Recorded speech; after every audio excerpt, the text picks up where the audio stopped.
good bottoms. So I really like those. So a nice gradual smiley face pattern, right? A nice gradual lift up back into some prior levels after all the selling's kind of out of it, right? So usually those ones eventually catch a bid, right? A good example of that one might be BYND, right? BYND was a name that kind of ran in the past, and it got that bit of a curl as well. But I didn't really have a. I think this is the right example to use here. But let's just make sure that I'm getting it right. Okay, so never mind. This is not the example I was looking for. So which one is it? 3 hour? Is it this one? Maybe. You know what? No, it wasn't this one. It might have been Open Door. All these names, they get so jumbled. Here, okay, yeah, perfect. So this one, Open Door on a 3 hour, just gradually, just like bleeding, can't really sell off anymore. And we get that nice little rounded shape here with the stair step up. But yeah, I kind of want to get involved when the volume hasn't really stepped in, right? I want to have inventory for the volume injection. That's what I like to call it. I call it the volume injection. Things are dead, not really happening. Maybe start to catch a curl. Maybe get some good PRs under the belt, and then price actually starts to catch up, and then sentiment catches up as well, and then people start positioning into it. Getting in front of a lot of that is what I like to look for, but that's hard to find. That's really hard to find, right?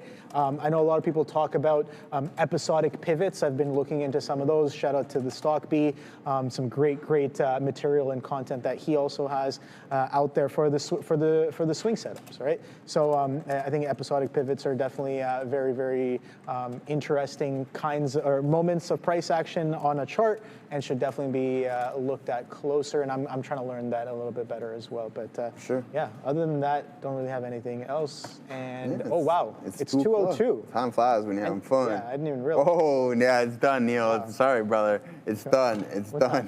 What's done? No, you said how much past 2 can we get OB to go? Past 2? Oh. Yeah, I mean we can go on all day if we like. We can go until 8 p.m. until the market's done. We can talk shop. We can go shop. We can look at countless setups and opportunities. Eat, sleep, breathe, live trade. Exactly, but we're going to allow the big boys to do that for you. We're going to head it off to Neil and Sean. I actually am in the lineup tonight, OB. Okay. I got the call up last minute. Okay, yeah, all right. So we're at puck drop 9 p.m. Nice. McCormick's Arena. Wait, what call? Boy. The call up. For hockey? Yeah. Okay, I thought a different kind of call. No. Whoa. I know it is a Friday. Yeah, it's Friday, man. We're going to go play some hockey. You know when that hotline blings? Oh, but... All right, other than that, guys, you're going to see me over at the big desk momentarily. Send it off to Neil and Sean. See you guys Monday. Take it easy. Guys, we're just going to talk about hockey. And we got hockey tonight, too, 8:45. Nice. No, not 8:45. 6:45. That's a big difference. yeah, 2 hours difference there. You got to be at the rink about an hour early. Yeah, of course. Team, yeah, and then you go from there. I'm just trying to short the queues here, but see a lot of what's up with Dash. DoorDash beat today. That's what's up. Walking to the back of the shot. First of all, look how cool this is. Yeah, now they got the ball. Yeah, I know. Like that's a desk. It's so sweet. You're just gonna be. That is so sweet. We should put Sharif's face just rotating around, like just comes by every 10 seconds. It's not as warm as when they had the screen on last time, though. Yeah, Marcus played to me the white is the warm, the white lights. Yeah, we got to get those on. For some reason, I thought the black. And then I could warm my hands up, take the sweater off. There was something I was going to say. Big time. It'll come to me in a second. The market's back to VWAP, but not everything is participating. Like a couple of things of note immediately. Like Apple is back down at the lows of the day. And I mean, effectively, the president said buy AI. Did he? And so like Nvidia is looking pretty strong in here. I was actually looking at Micron because if Nvidia blows out the top, Micron is recovered, but could break out over VWAP. So I'm kind of eyeballing the two of them in concert right now for like the next opportunity. It's a Friday afternoon, and we've had a pretty volatile last few days, and sometimes you don't get the movement that you want. But if I do see Nvidia blow through, I think this is you got prior day low here, Micron, and then you have resistance here. So if we could just break out this 234.5, assuming Nvidia carries us through VWAP, there's a lot of room to go. But it's not really crazy action happening on this bad boy. Yeah, no, I'm just saying, here we go, because if maybe the futures are going down, I'm just starting to cover. I'm actually out of half already of this trade here as we come back into the downside here now. Just trying to scalp it out. You can see we've just been sort of scalping near the tops, made some money there, got stopped out there, back in it right now against VWAP, back down. Maybe we do get a push down to the downside here to end the day, but I don't know. I'm just trying to play around off of some key levels. This is what the NASDAQ is, right? The last time we were at VWAP was never today. So we were there, right there. I got stopped out, actually, right there, because it broke it on the TQs, on my chart anyways, I guess. Didn't break it on the futures right there. So I got stopped out, unfortunately, the first time, and now we're just right back into it here. There's my stop out right there. Yeah, it's like we just, right? And then now it's just kind of dipping around now. I don't know. I don't know what to do. So we're covering, making a little bit of cash here and there, and then losing it right again, and just going back and forth right here. We'll see if we can get some kind of a trend here this afternoon. I mean, if anything, we look at the market, it's kind of starting to get back up to the upside right there. YouTube TV is ready to make a deal with Disney. So maybe that's under the table, Disney. Maybe that's a good Disney thing. I don't know. Disney down here at 110 has actually held up half decently over this week. I mean, its only high this week was 114 down to 110. That's not bad, 4%. But we talked about, or less than 4%. We talked about the NASDAQ being down about 5% here, heading into what should be a decent close. All right, man, all the way back up, and this is why we covered. We have half, so it'll be again a flat trade. If this takes out 103.11, which is that high that I got stopped out on last time, then we will be out of this one. So just back and forth, man, trying to make a little bit of money, then eventually, you know, the move doesn't continue. I'm wondering if it's a long from here, but I don't know. All right. So Disney and Google should be exciting. Maybe we can have a look at that. I just threw this one up there. Why not? Eventually, y'all ever taking your kids to Disney? I think mine are too old. I have not taken my daughter to Disney. I feel like at least 1 year. We go down to Florida every single year for spring training. If you're there. I suppose at least 1 year we'll probably. I have an aunt that actually lives in Orlando, or just outside of Orlando.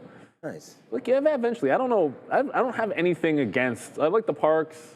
I know the lines are ridiculous and it's a little too expensive, but I feel like it's like do it once. Yeah, maybe? yeah. It's not something I don't think you want to do every year. But get bored of it. Would disagree with me. I'm pretty sure my wife would disagree with this. I think like, I have Aaron on my side because what kid is going to say I don't want to go to Disney? But the stock. Oh, just to go back to the stock before we do the rundown. This looks like accumulation to me a bit. No, like right at the 110 level. Like I haven't looked at Disney in a while, but that does look like a little bit of accumulation. It can't seem to pop off of it, but every time it dips into 110, there's buying. Even when it breaks, it gets bought right back up. It's not really closing underneath the 200 period. So this might be something. I don't know if this story is going to do it for us, but either way, this might be a nice little area here on Disney. It's up, market's down. That's not too bad either.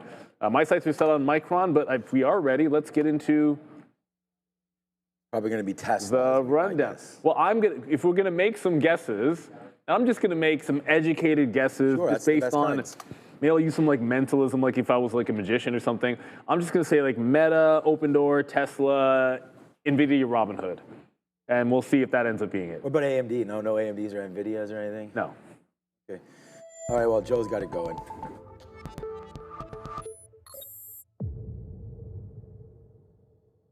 Close. All right, guys, that's what's going on, and welcome to the afternoon rundown, the segment chose by you guys. So make sure you get in the chat with either Sharif and I, or today, on today's occasion, Obi and I. Get those dollar signs and vote for what you specifically want to talk about. But let's start this session off at looking at the overall market. Now we have the SPY breaking a downtrend, a multi-hour downtrend here, guys, and continuing to climb, heading towards the opening price of the session. We can take a look at the NASDAQ as well too as we go through the major averages here on the day, and downtrends are starting to snap. This could be potentially temporarily, but other than that, let's continuously go with the flow considering the market that we're currently in. Now as for the IWM as well too, guys, now surpassing the previous high of the day, establishing a new one.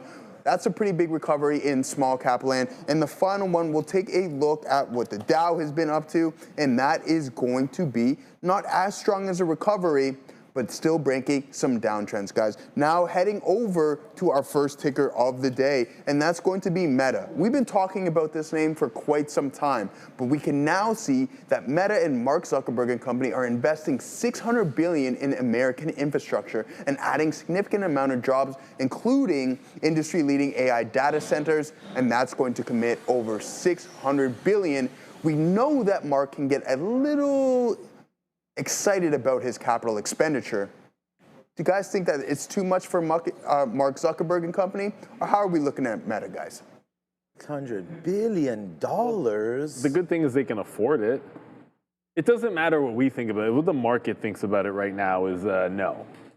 Right? So that's what matters. It got to 6, not 580 support down here. But again, you know, levels are just kind of levels, and it doesn't mean that's what's going to bounce. We bounced off 600 on a Friday. I guess that makes a little bit of sense.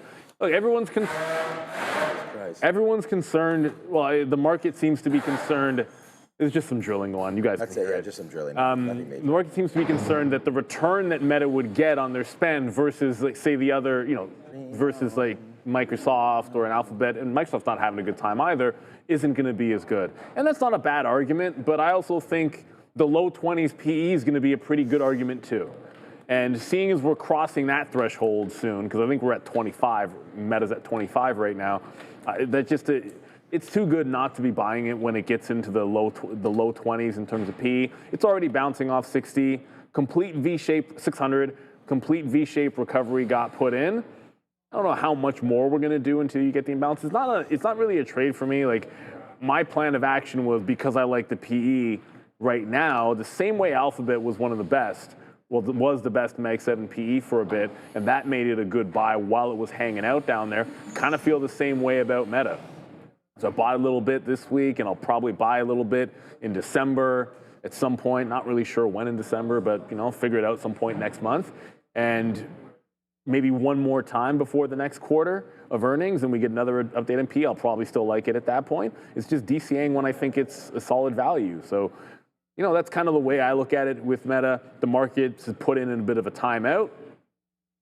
I have no idea when it's going to get out of it, but I do. Like, it's like, if you think about when Alphabet, which is not on there, when you think about when Alphabet was considered, oh, it's not doing too well relative to the other Mag 7 names, but it's the best value and all that good stuff. And even after, like, it was kind of hanging out, and even after that low that we had, like, it just didn't seem to want to rally as much, and was up, but it wasn't as strong.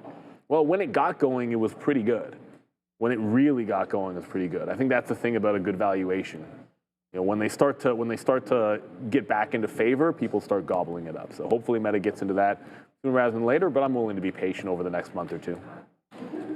Yeah, I have similar, like Meta, Apple, Google. They're all of really great valuations right now, all under in and around 30, between 25 to 30 PE or so, which is a great value. And of course, today it bounces exactly off at 600 pretty much, right? I mean, it gets down to 602, 601. Well, where's the bottom? 601.20 as we have listed here today. So I think that was a pretty good technical level there that got bounced off of. I wonder if we do look to maybe potentially retest that level. I don't think the market doesn't look like it wants to fall. I mean, I'm short right now, but to get all the way back into here is going to be a pretty dramatic move for Meta today. So I don't think we look down here. I think this is just an area to look for Monday or Tuesday if we're talking about trading. As far as long-term is concerned, yeah, I mean, just pick your poison. I think Meta, Apple, Google, they're all strong, but off of earnings, they haven't liked this. They don't like to spend, and then we just hear about more spend. So I'm not in love with this name. I do think there's more ways to go to the downside here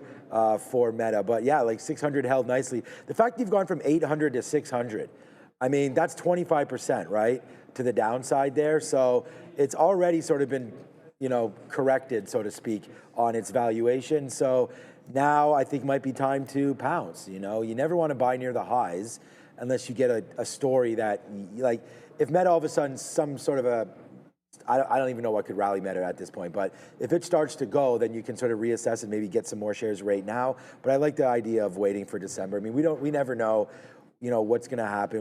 I mean, the tariff push and pull is still on. We have the Supreme Court. We have no deal with Canada. China doesn't seem to be as solid as maybe we thought. And yeah, Meta may have lower to go. But this was a pretty bad week. So nothing wrong with like sort of taking advantage of some of these prices here, especially if you have a longer term time frame. And I think Meta's a winner, you know, year over year. Just a matter of going through its peaks and troughs. And right now, it is in a trough. All right, I'm going to get some more out here on the futures and throw it back over to Joe. All right, guys, next up on the list is Tesla. Yes, that shareholders conference yesterday, with the majority of them voting in favor of Tesla's pay package, Elon Musk in specific. We're starting to consolidate from a daily perspective with some nice support levels around 420, and we're bouncing off of them. Guys, with this approval, is Elon Musk more motivated now to get that market cap up to 8.5 trillion? Is that going to be a little bit of a stretch? Let's wait and see. What do you think about Tesla? Does $1 trillion motivate Elon Musk? You would think it would motivate many people. No.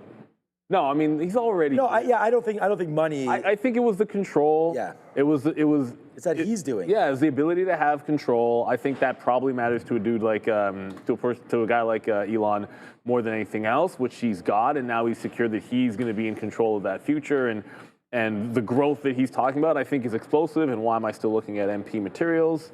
Sorry about that. Let's realize my chart was on the wrong thing. MP's having a day, by the way, 12% up. At some point, we'll talk. There's a lot of things that were happening that we missed, and MP was one of them. But Tesla, it's poetic justice that it would bounce off of 420 today. But for the most part, it's still in a chop zone. Like, that's all this is. Like, this has been an absolute chop fest between 420 and 460. Most of it to the upside, but... You know, like it kind of is what it is at this point. It's in either direction in which you break out of this, I think could be a little explosive. You're going to have any of the bears that have been utilizing this are going to be in trouble if we ever break out 480. And look, let's be real. I own Tesla. If we lose that 420, anybody surprised if we see mid 300s in a week? I wouldn't be. So as long as we're in this chop fest, you got to play inside the range, maybe play some reversions. I might have timed but mistimed the exit on the long for Tesla, and actually this might be turning as we speak.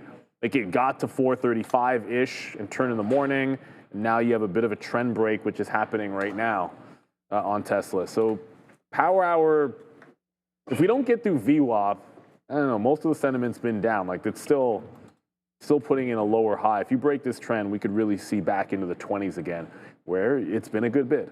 Let's be real. But watch out for every $5. It is Friday after all. So I'd imagine 420 is going to be a bigger deal than 430, but it's a Friday. That might hold anyways. Yeah, no, I just reshorted the Qs again. Okay, yeah, look, Tesla's still my #1 stock actually today, and I actually stopped trading it real early when we got stopped out right there, and I couldn't regroup from that trade. But we really put on a good amount of shares down here the first time, because when we saw this crank into the low there, we said Tesla was always going to be a sell the news situation. I said that yesterday with Adara live as that vote was happening. And we knew it was going to pass, of course, and I thought that it was going to be a sell situation. I thought the NASDAQ had a chance of being green today, but obviously not, and Tesla just hit on that. I think this is just a wipeout moment here a little bit. It's only down 3%, so it's not like, you know, getting a complete wipeout or anything, but I think you got to support Tesla now that Elon Musk has his way. And yeah, if the NASDAQ can rebound, I really like the stock. You know, $1 trillion is what it is, right? I mean, that package is just going to be monstrous, but it's need to hit certain levels, right? I mean, if there is that robo-taxi and that Optimus army and everything out there, Tesla's valuation is probably going to be justified, and the man that's doing it all is Elon Musk. So it's hard to say that he doesn't deserve something for accomplishing something. So I like it, and I think it goes higher, man. I'm looking to buy. So let's see what happens next week. I actually like the long in Tesla better than the long in Meta. So I'm going to wait and see if we can get something. And maybe that's a crazy comment, but I'm going to wait to see. And I think Tesla's PE is still probably through the roof. You can't worry about the PE. No, and that's what I mean. So I'm trying to play it for the potential here. And yeah, this may be maybe a problem, but I like this level until I don't, right? And so 400 and between 4 to 420, I think are good dip buy opportunities. And then we just wait to see how bad it gets if we break through 400. And I'm laughing, but I think that could be your out. And I don't think that taking a 10% haircut on a stock like Tesla is that bad. So if you do want to like load into it around here, I don't hate that play, and then get out if it breaks 400 or something like that. We had similar plays on Webull, right? Like when Webull was going, you know, you're able to, you mentioned that, get out at 10 and then potentially, you know, regroup on a break back up. So you don't suffer if it goes to $7 or $8 or $9, right? So that's my play there on Tesla. Future's working out, guys. We just reshorted again in a nice downside trade here. Which Webull might, by the way. Yeah, what is, I was looking, Webull was 950 today. Yeah, still. Actually, hit the low was underneath 20. I think it got 20. Yeah, oh, you have it up. Oh, 920. Yeah, 918. Yeah, like it hit, it almost broke $9. Yeah, I saw that earlier, and people were like, it's under 10 bucks. Well, it was way under 10 bucks. Oh, yeah. It was under 10 bucks yesterday at the close. Once it closed under, I'm like, I'll get out. Because, like, look, if Webull's going to go 10 to 18 again, it was at 10 to 11 for a month last time. Right. So I'm pretty sure it'll hang around long enough for you to get back in. Robinhood did not hang around very long before bouncing this morning. Bounce relatively quick, guys. Reporting earlier in the week and triple-digit growth across multiple segments in Robinhood. Some fantastic work by Vlad Tenev Group. Citizens maintaining a market outperform on Robinhood with a price target of $180. Now rebounding off that $120 low on today's session with some vigor, up to 128 approximately on the session, almost 129, guys. We have the word of the day. We've got vigor over there. I mean, that's a pretty good word of the vigor day. and vim. This guy, Joey Options loves Robinhood. Where is it? I don't think he's ever loved a stock more than Robinhood. Right there. Vlad Tenev's this guy's boy and everything like that. He's going to have some beers with him most likely. But yeah, no, great. I know Joe's done really great on Robinhood, so congratulations on that one. Yeah, I actually like it right here. Okay. Because it's weird. If I had been looking at Robinhood earlier, I would actually be short this price and have been probably scalp some out and be in it like at least. I'd probably be in a couple of thirds of this still. The scalp some out and be a couple of thirds, because this was a heck of a trend break. Like trend from the bottom at 121. I'll show you the daily chart in a second, and then give it to, I mean, it's kind of convenient that you had like the aftermarket high around here, and then you got resistance right about 128.5. Like gives like a bit of an out there. The other thing about it, Robinhood, is, well, look where it bounced. September low, well, okay, the end of September low, like this one here, and then you also have the October low, was about 121 or just slightly underneath it. That is exactly where it found a bid today, multiple times, and broke out trend. This should have been the best mean reversion trade out there. It held triple bottom, trend support break, and then look at it fly when it breaks trend, and then it kind of dips back in. That's where it holds trend line, breaks trend line. Usually should be in it over here, but you know, that kind of is what it is.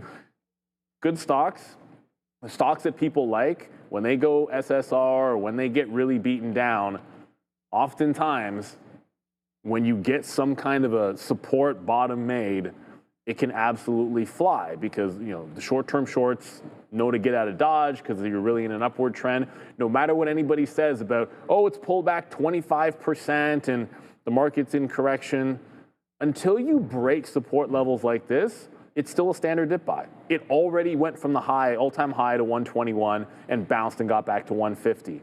So until you break this, the dip buyers aren't convinced, I don't think. And I'm not saying you don't break this, by the way. I actually think there's a decent chance that you do break down in something like this. And it's a gift if you get the 200 period moving average. But until you do, we're still here. You do, you don't, right? Okay, so for me, I was going to say I actually didn't. Look, Robinhood's quarter was fine, but you know the problem for me is crypto, and crypto's fine. It's bouncing off 100,000. I just worry a little bit about how much they're attached to each other, and it's just that whole tokenization of this, of the stocks, of that, of you know. But they're operating fine. I don't think anybody you know would say otherwise about what's going on over here with Vlad Tenev and company. So for me, I prefer SoFi. This is actually at the 50-period moving average right now. I think this is a buy. I like SoFi in the long term. I like the banking charter. I like the fact that it's a bank and can offer those products. We see JP Morgan. This is a new idea, SoFi. I mean, it's a relatively new company as well that's hit the market in the last 10 years. And this is the run that SoFi's been on, and I still think there's more break to happen. And it's just right now trying to find its footing, right? Any kind of a wick down to 25, 25.50 right here, these are buys. So we're getting pretty close. This could be the next sort of area for me on pulling a trigger for some sort of a trade next. Again, I like SoFi better than all those names we talked about. Robinhood, Meta, whatever the other one I mentioned was. I like SoFi just to diversify a little bit more. So yeah, banking stocks, Robinhood's a great stock for sure, but we've seen what happened to Webull. And I don't think Robinhood will do that. I mean, Robinhood's sort of proof of concept. They did have a great report, assets increasing, trades, everything's been going to the upside. I just worry in a weaker market here, especially once we get some more data. You know, if the unemployment markets or the employment market's not as great, I just wonder about Robinhood and sort of, you know, what the market, I think the NASDAQ, the ES, the greater market, and the effect that will have on something like a Robinhood. And I know SoFi should actually garner maybe a smaller PE because of the banking aspect of it. But yeah, Robinhood right now, again, at the 50-period moving average, nothing wrong with taking a stab here on Robinhood. I just prefer SoFi, and I'd like to wait on both of these to see if we can get a little bit of a lower low there. Damn, the futures we got stopped down there, they're just hovering around, not doing much. All right, Apple's at the low of the day. I think that might be a good opportunity. All right, let's go back over to Joe. Well, good stuff. I'm just watching this really interesting video here right now, guys, on China's no, don't put, yeah, sorry, it's a different thing. China's Xpeng iron robot has been sliced open to prove that it's not human. And I've seen this thing walking, looked pretty human-like. Apparently it's not. Very, very interesting stuff, guys. All right, on to the next thing is going to be SoFi. A very popular stock here, down 16.75% off of that previous all-time high. Now, as for the headlines, relatively cool. Trias Securities maintains a hold on SoFi, but raising the price target to $31, guys.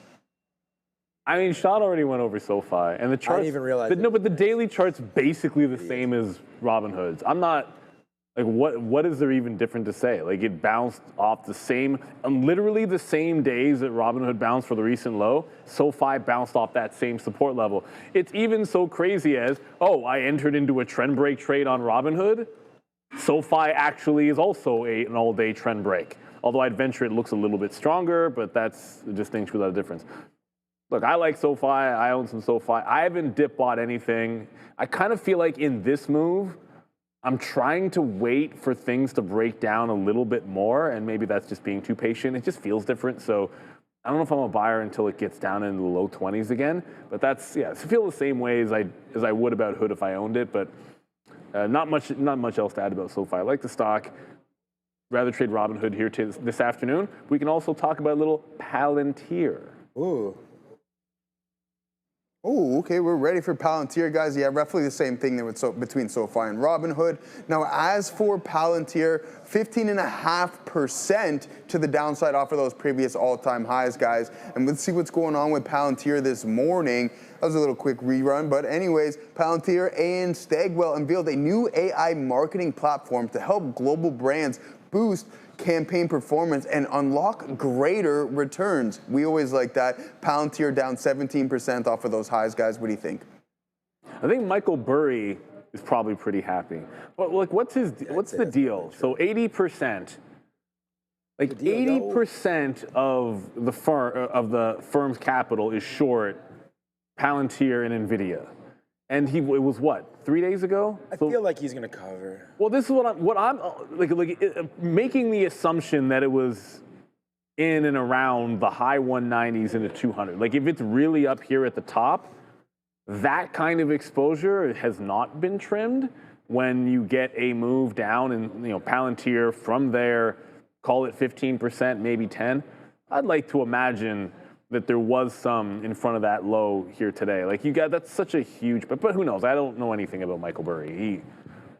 He seems like he's a home run hitter, so maybe that's entirely wrong. But I don't think I could resist if I was him. V-shaped recovery, though, for Palantir today, which is another reason why you might consider that. But a lower volatility day.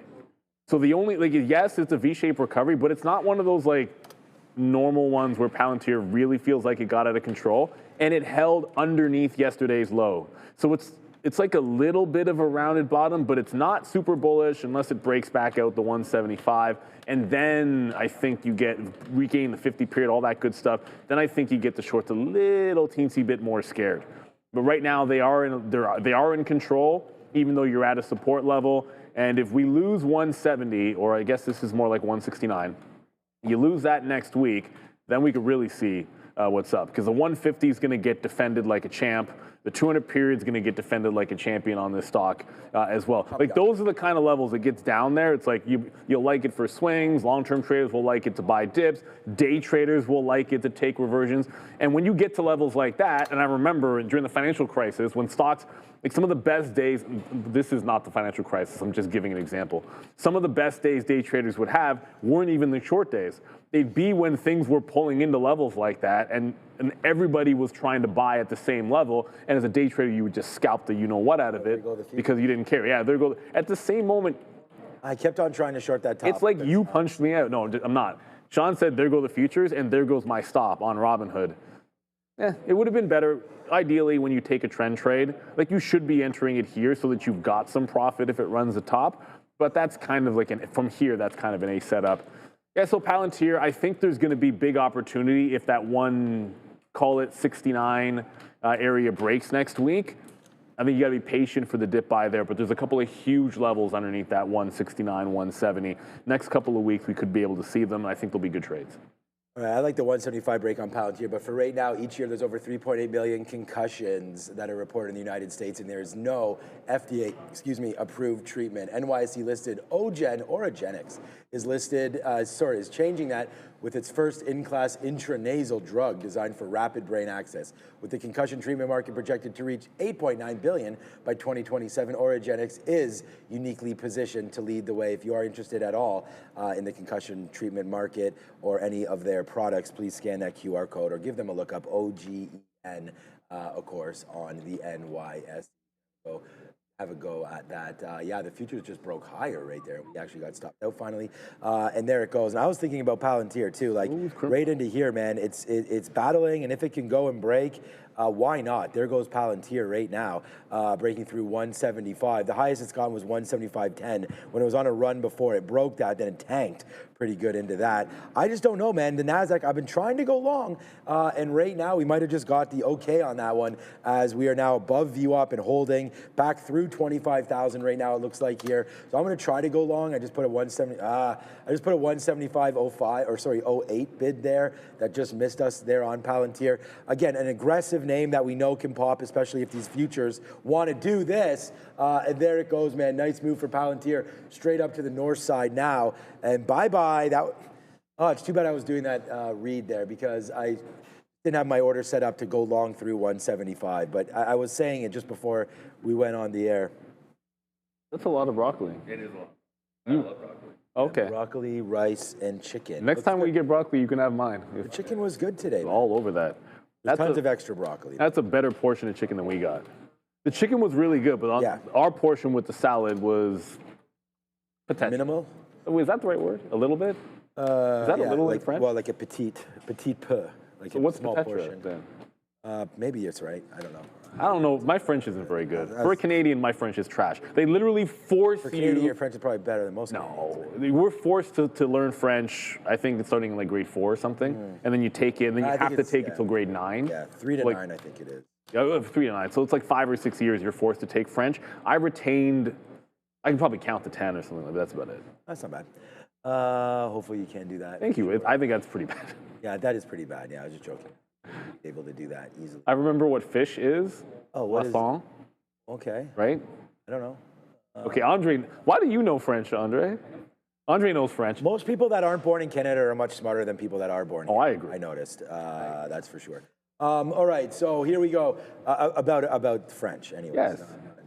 Well, too, it's also similar to Spanish in a lot of ways. Yeah, that's what I was like, if French is spoken in so many countries and properly. Here in Canada, there's so many different dialects. Well, when we were in Paris, lots of people assumed that Micron's finally breaking trend. Right, we finally went along. Finally assume, like people would assume, oh, you're Canadian, so you know a little French. And I'm Right, like, you're like, I don't know. I'm like, Jack. not really.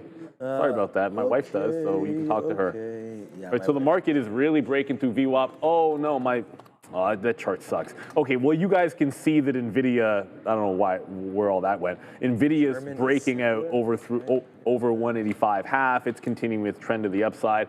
And then finally, this little bit of a pullback that Micron was on broke VWAP, so I went long in through VWAP.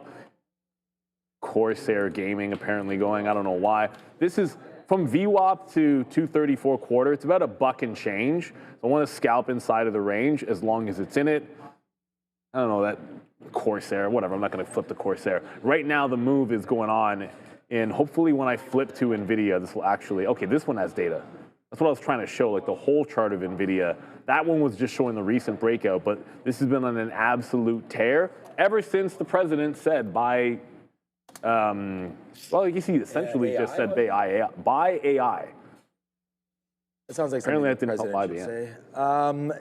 He's usually right about these things. Yeah, that's what I was going to say. Like, if you've been following sort of his calls on some of the markets, obviously, when you make the rules, it's easy. So, yeah, let's wait to see. And if he's saying buy AI, maybe potentially a China deal, maybe potentially something with NVIDIA coming through as well. Nothing to do with Palantir, but we are long Palantir, and we just took advantage of that move, and here we go again. We just bought some more on that most recent dip and covering some now in the 50s as it gets back up to the upside. So we just flipped over, man. We were short the NASDAQ. NASDAQ broke higher, went over to another name, PLTR. Let's see if it can go upside right now. Turning green finally here is Palantir. And just trying to taking out a little bit there because we did get that reload, but ultimately, you know, want to make sure that we don't have too many shares, that we don't stop out, you know, before we get back into here. You know, there's very possible that with this aggressive move breaking through 175 that it does fade back in a little bit. So I do want to be able to put some more shares on around that 175 flat area and then try to hold out for this kind of a low, 174.69. So let's put that in right now, 174.69, and just see if it wants to go. All right, so we'll have some fun here with Palantir and give it a shot as we'll average this back in. You know, if we're lucky enough to get it near that 175.10 area as we just described. So that's what I'm trying to do right now with Palantir. We just took some out to the top side, and now we'll wait to see if we get a dip buy into this area. As you know, Michael Burry probably, whether or not he covered or not, I mean, you got into the 50-period moving average. That story was sort of pre-earnings, I believe. And then whoosh all the way down. So I think he's gotten probably enough out of it. But like Neil said, I don't know him from, you know, anybody else. Like, so, I don't know what yeah, I just think if you're that short and you've been right, I think you're probably going to want to ring the register. But that doesn't have anything to do with what Palantir is doing now. I don't think we've seen an outsized move here. Or the volume. I mean, the volume's only 53 million. So definitely some capabilities here of trading even more than that. I'm gonna take small here, again at 20 because okay, well, there we go. I'm sitting at 08. I just wanna make sure that we take something on this dip down, not our full load there, but see if we can get it. I have about a unit and a half or so right now of PLTR, trying to see what's going on. Dip buying, we just missed that 08. Like, it came into 13s there. So we just missed that. All right, let me get another piece out here in the mid 40s if we can, 45.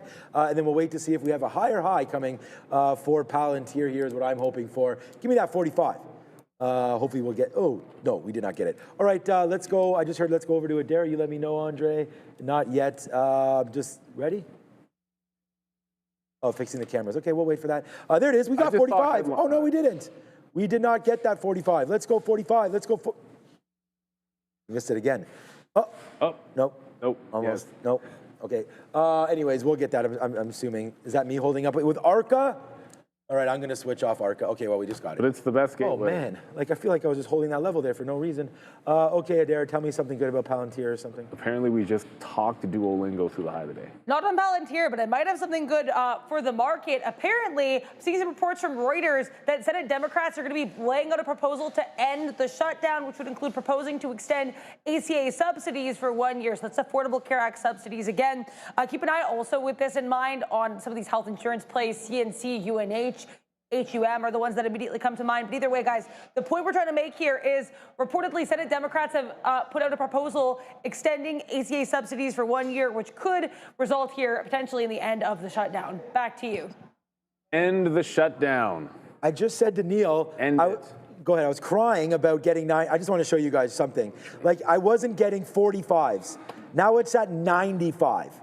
So I'm just saying, like, just how aggressive some of these names are. That's all. And it goes to the point of, like, I'm trying to take some profit because these kind of bump ups, you got to make sure you take something else. So I just want to let everybody know that Palantir did eventually bump there. But anyway. Yeah, big spike on UNH. Oh, okay. That candle can't be real. That makes sense, too. All right, well, big spike on UNH, even if I don't trust that volume candle that you see at 233, it's possible. But yeah, this could really take the market higher, obviously. But I'm looking over. It's not just that.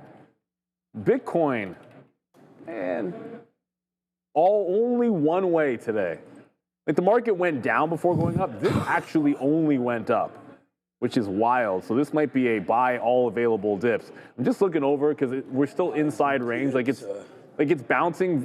Whoops, where'd my cursor go? We're just bouncing VWAP, and then the local high here is like effectively just underneath 234, but it won't break okay, never mind. It's breaking 234 now. I was about to say we weren't breaking the 234, so I'm still reloading in front of 233 and looking for this to break out on Micron. But Bitcoin, I think, might be a buy all available dips. Like, maybe this ending the shutdown is going to be. Wow, the TQ. Yeah, like the rally, the afternoon rally we've been looking for. Like, when was the last time that we just rallied into the close and continued to do so? The local breakout here on BTC. I'm going to buy the first available dip here as well and just try to ride this wave, because every dip that you bought Bitcoin today has worked. I mean, it's only at 103. Fair enough, but, you know, I mean, IBIT's moved $2 from the bottom, so that's certainly a good enough move. I still can't seem to break. I'm just going to show you guys again. Like, Micron is having a lot of trouble breaking that first dollar on this bounce. Like, it just doesn't seem to want to go. So I want to have another thing in mind. If this fails the buck, I'll just take that and maybe move to something stronger, like Bitcoin, or maybe something in healthcare. Maybe like what Oscar's doing. Oh, we spent earnings. They got hit. No, it was up on earnings day, dude. It was it? I'd swear it was up on it. Yeah, maybe, this was the earnings move. Yeah, I know, but then look what happened. Oh, then it sold after. Yeah, but it's right back to where it was. It's up from where it closed before earnings, and up 7% today. I like. See, this is a name that makes sense. Possibly the healthcare stocks are going, so why not this as well? I'm gonna have this on the side burner, Bitcoin, and we're already in Micron, so we'll leave that one up there. But just looking to buy some dips. This is looking like a pretty healthy rally going into the close. Yeah, I like this move a lot right now. We're now $1.20 in the money. And the best thing about this trade is it's not something that I have to come back to the show to show you guys that we have. We built this position with you traders right there. We talked about Palantir. I said, oh my God, I missed 175 break. Well, came back in and gave it to me 3 times. So right now you're at 176.50. That's $1.50, $1.40 up from that break. So let's just continue to see if the government opening here, rumor from the Democrats, sponsored this move higher. We'll take it, man, for sure, as it continues to climb right now. Is gold doing anything here? This should rally all assets, in my opinion. You would think so. Gold's not doing anything anyways all day today, so that's fine. Bitcoin likes that as well, up to 103. We can have a quick check in on IBIT right now as some of these news stories come. Adira obviously will come through if there's anything else, but yeah, there goes IBIT, Bitcoin liking this trade as well. And we had that bet yesterday above or below 100. So those of you that chose above win. Right now, I don't think it was ever below during our show. So there it goes, 103 and change right now. But actually, in the pre-market, there was a moment. In the yeah, but we were not. Maybe we weren't on there. I don't know. That's what I'm trying to say. This is $1.50 now. There goes Palantir. Give me some 60s. We're at 62.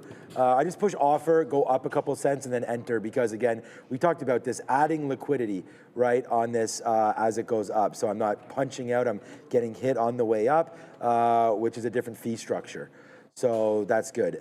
There it is right here, 175 up to 176. And, we do get a clear move if it wants to go. 177 here on Palantir. It's just been so beat up since earnings and since the Michael Burry and the whole AI and the whole valuation scare and everything. I do think it does have some 177 possibilities. We're kind of there right now at these levels for Palantir, but yeah, nice expansion there off of 174, good little barcoded area, and then once we broke. So bye-bye Palantir now, trying to get to new highs. Well, it's already at new highs, but trying to get to this 200 period moving average, which would be pretty cool.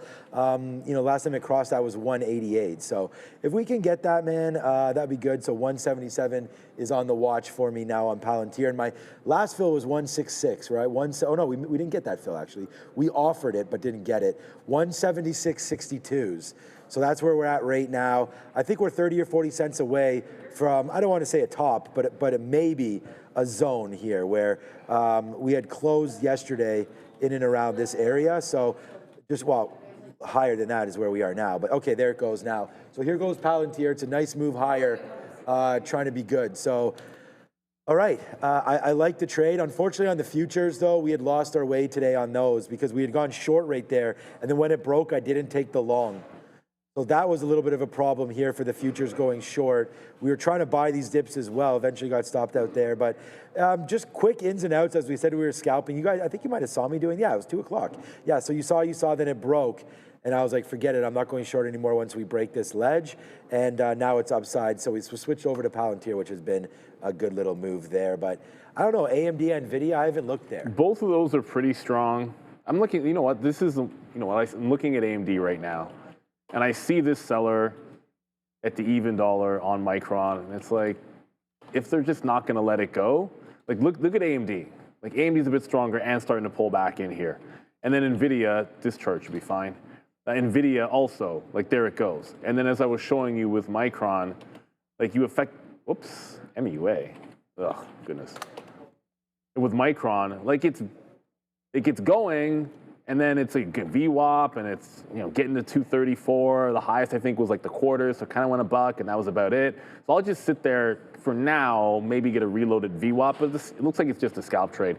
And then I wanted to go over to Bitcoin, which is not doing anything, or Oscar, whichever one came first. It looks like it's going to be Oscar back into, well, ideally there. You know what? No, I don't like it into 50. It is a bit. This is actually toppy as well. I just zoomed out a little further. And I don't think this is worth it to the prior high. Because essentially I'm going long into this level. Long into overhead resistance, which I don't love. Boy. So I'm going to tighten up that stop a little bit here. Because I don't, if it falls all the way back into like 17 quarter, like that should be a separate trade. And then Bitcoin really never gave you a dip buy. So Oscar, because this story is really about the healthcare thing, and then Bitcoin's not really dipping at all.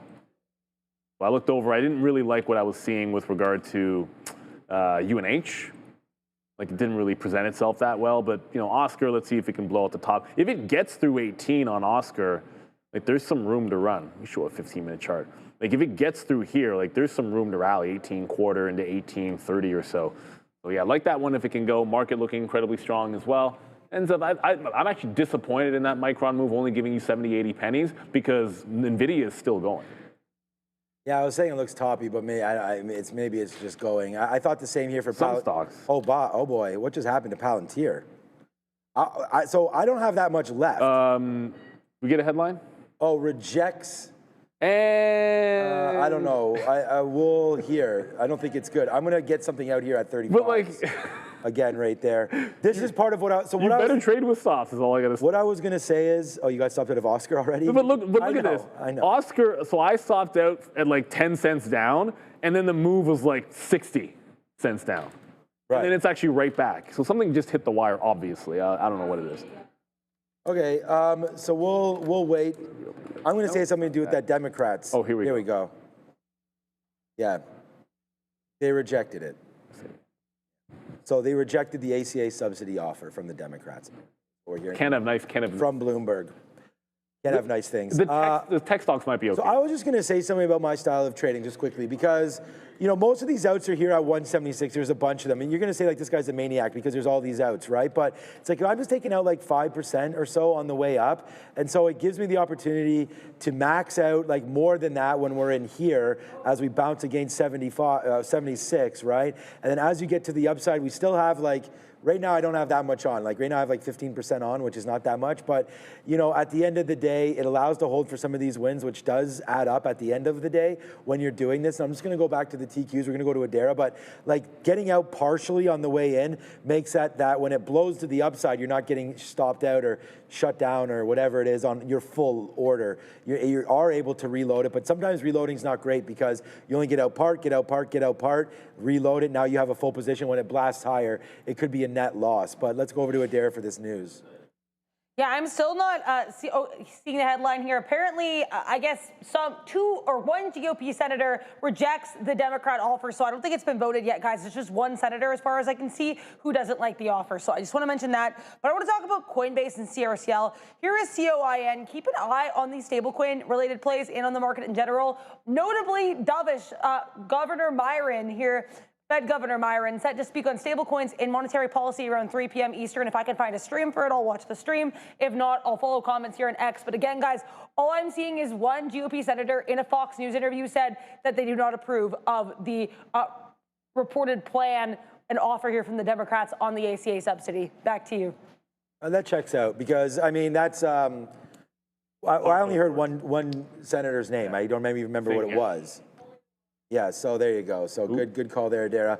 And look, man, we could have reloaded it at 176. I just actually, did I put a stop in there? No, I did not. It got canceled because my other one was in. My stop on this was like a break of 175. So you can see that, you know, we're well now carrying the day on this trade. 175, I'm going to use the 21 period right here. Wait a second, is that the 21 or the 12? I keep saying 21, but now that I think about it, it might be the 12 period. Hold on. So you can go over to here, indicators. What do I have? So we have right now 21. Yeah, so it is the 21 period moving average. So I'm going to use that as my out in case things don't go good. So 175.95, 175.89. Let's go to 84. I don't know.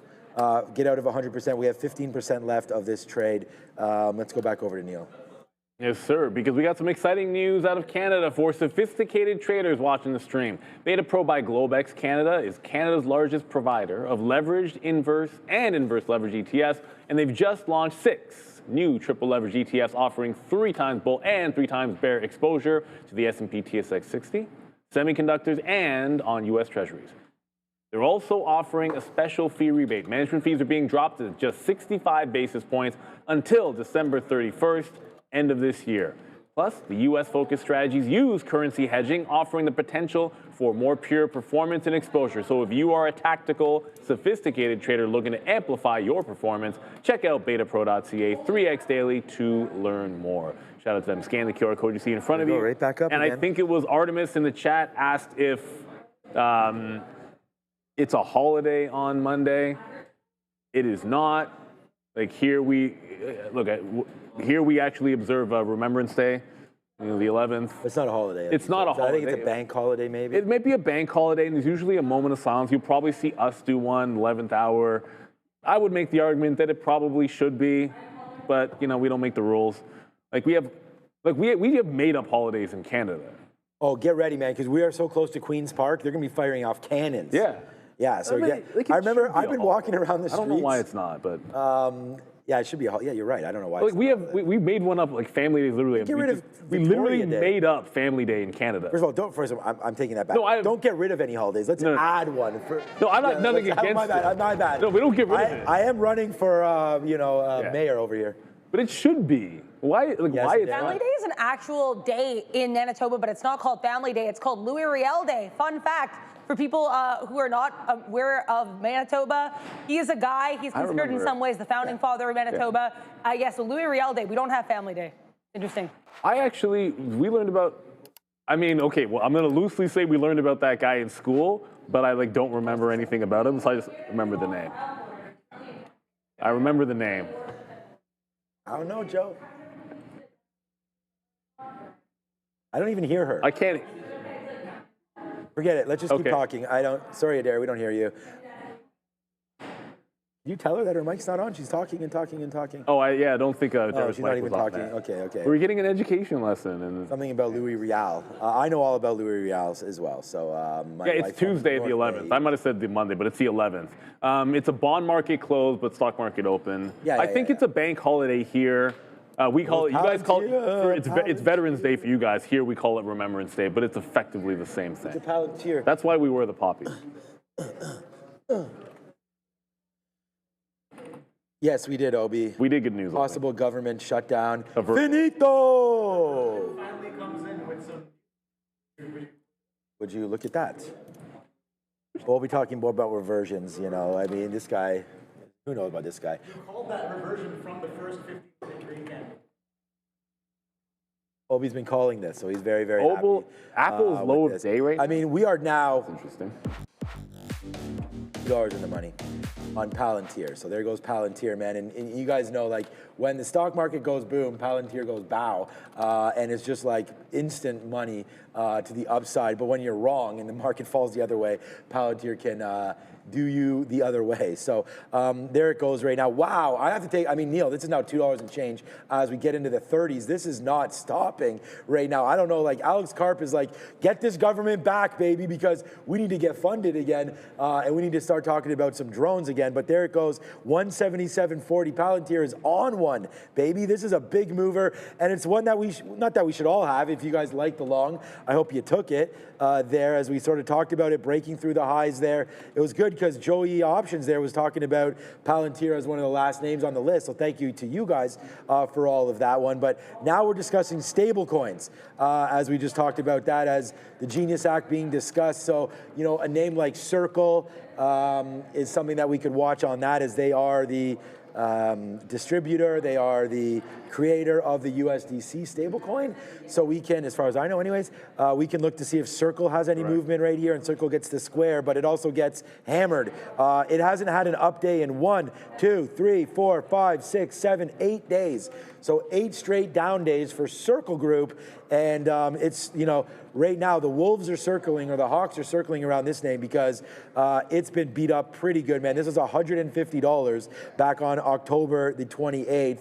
Checks watch, it's November the 7th right now. So as you, didn't feel my watch on there for a minute.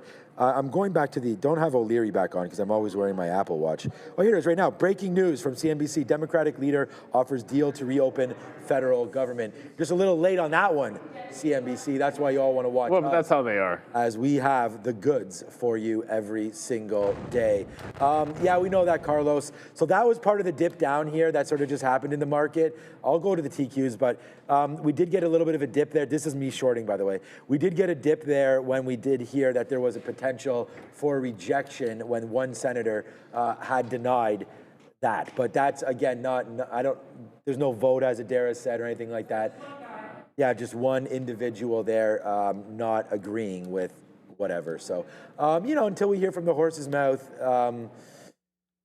who knows? But we're still going to, let's just try to hold this maybe into the close. We're not even at power hour yet. It's not, the thing is, Jag just said in the chat the deal's going to get rejected, so it's basically non-news.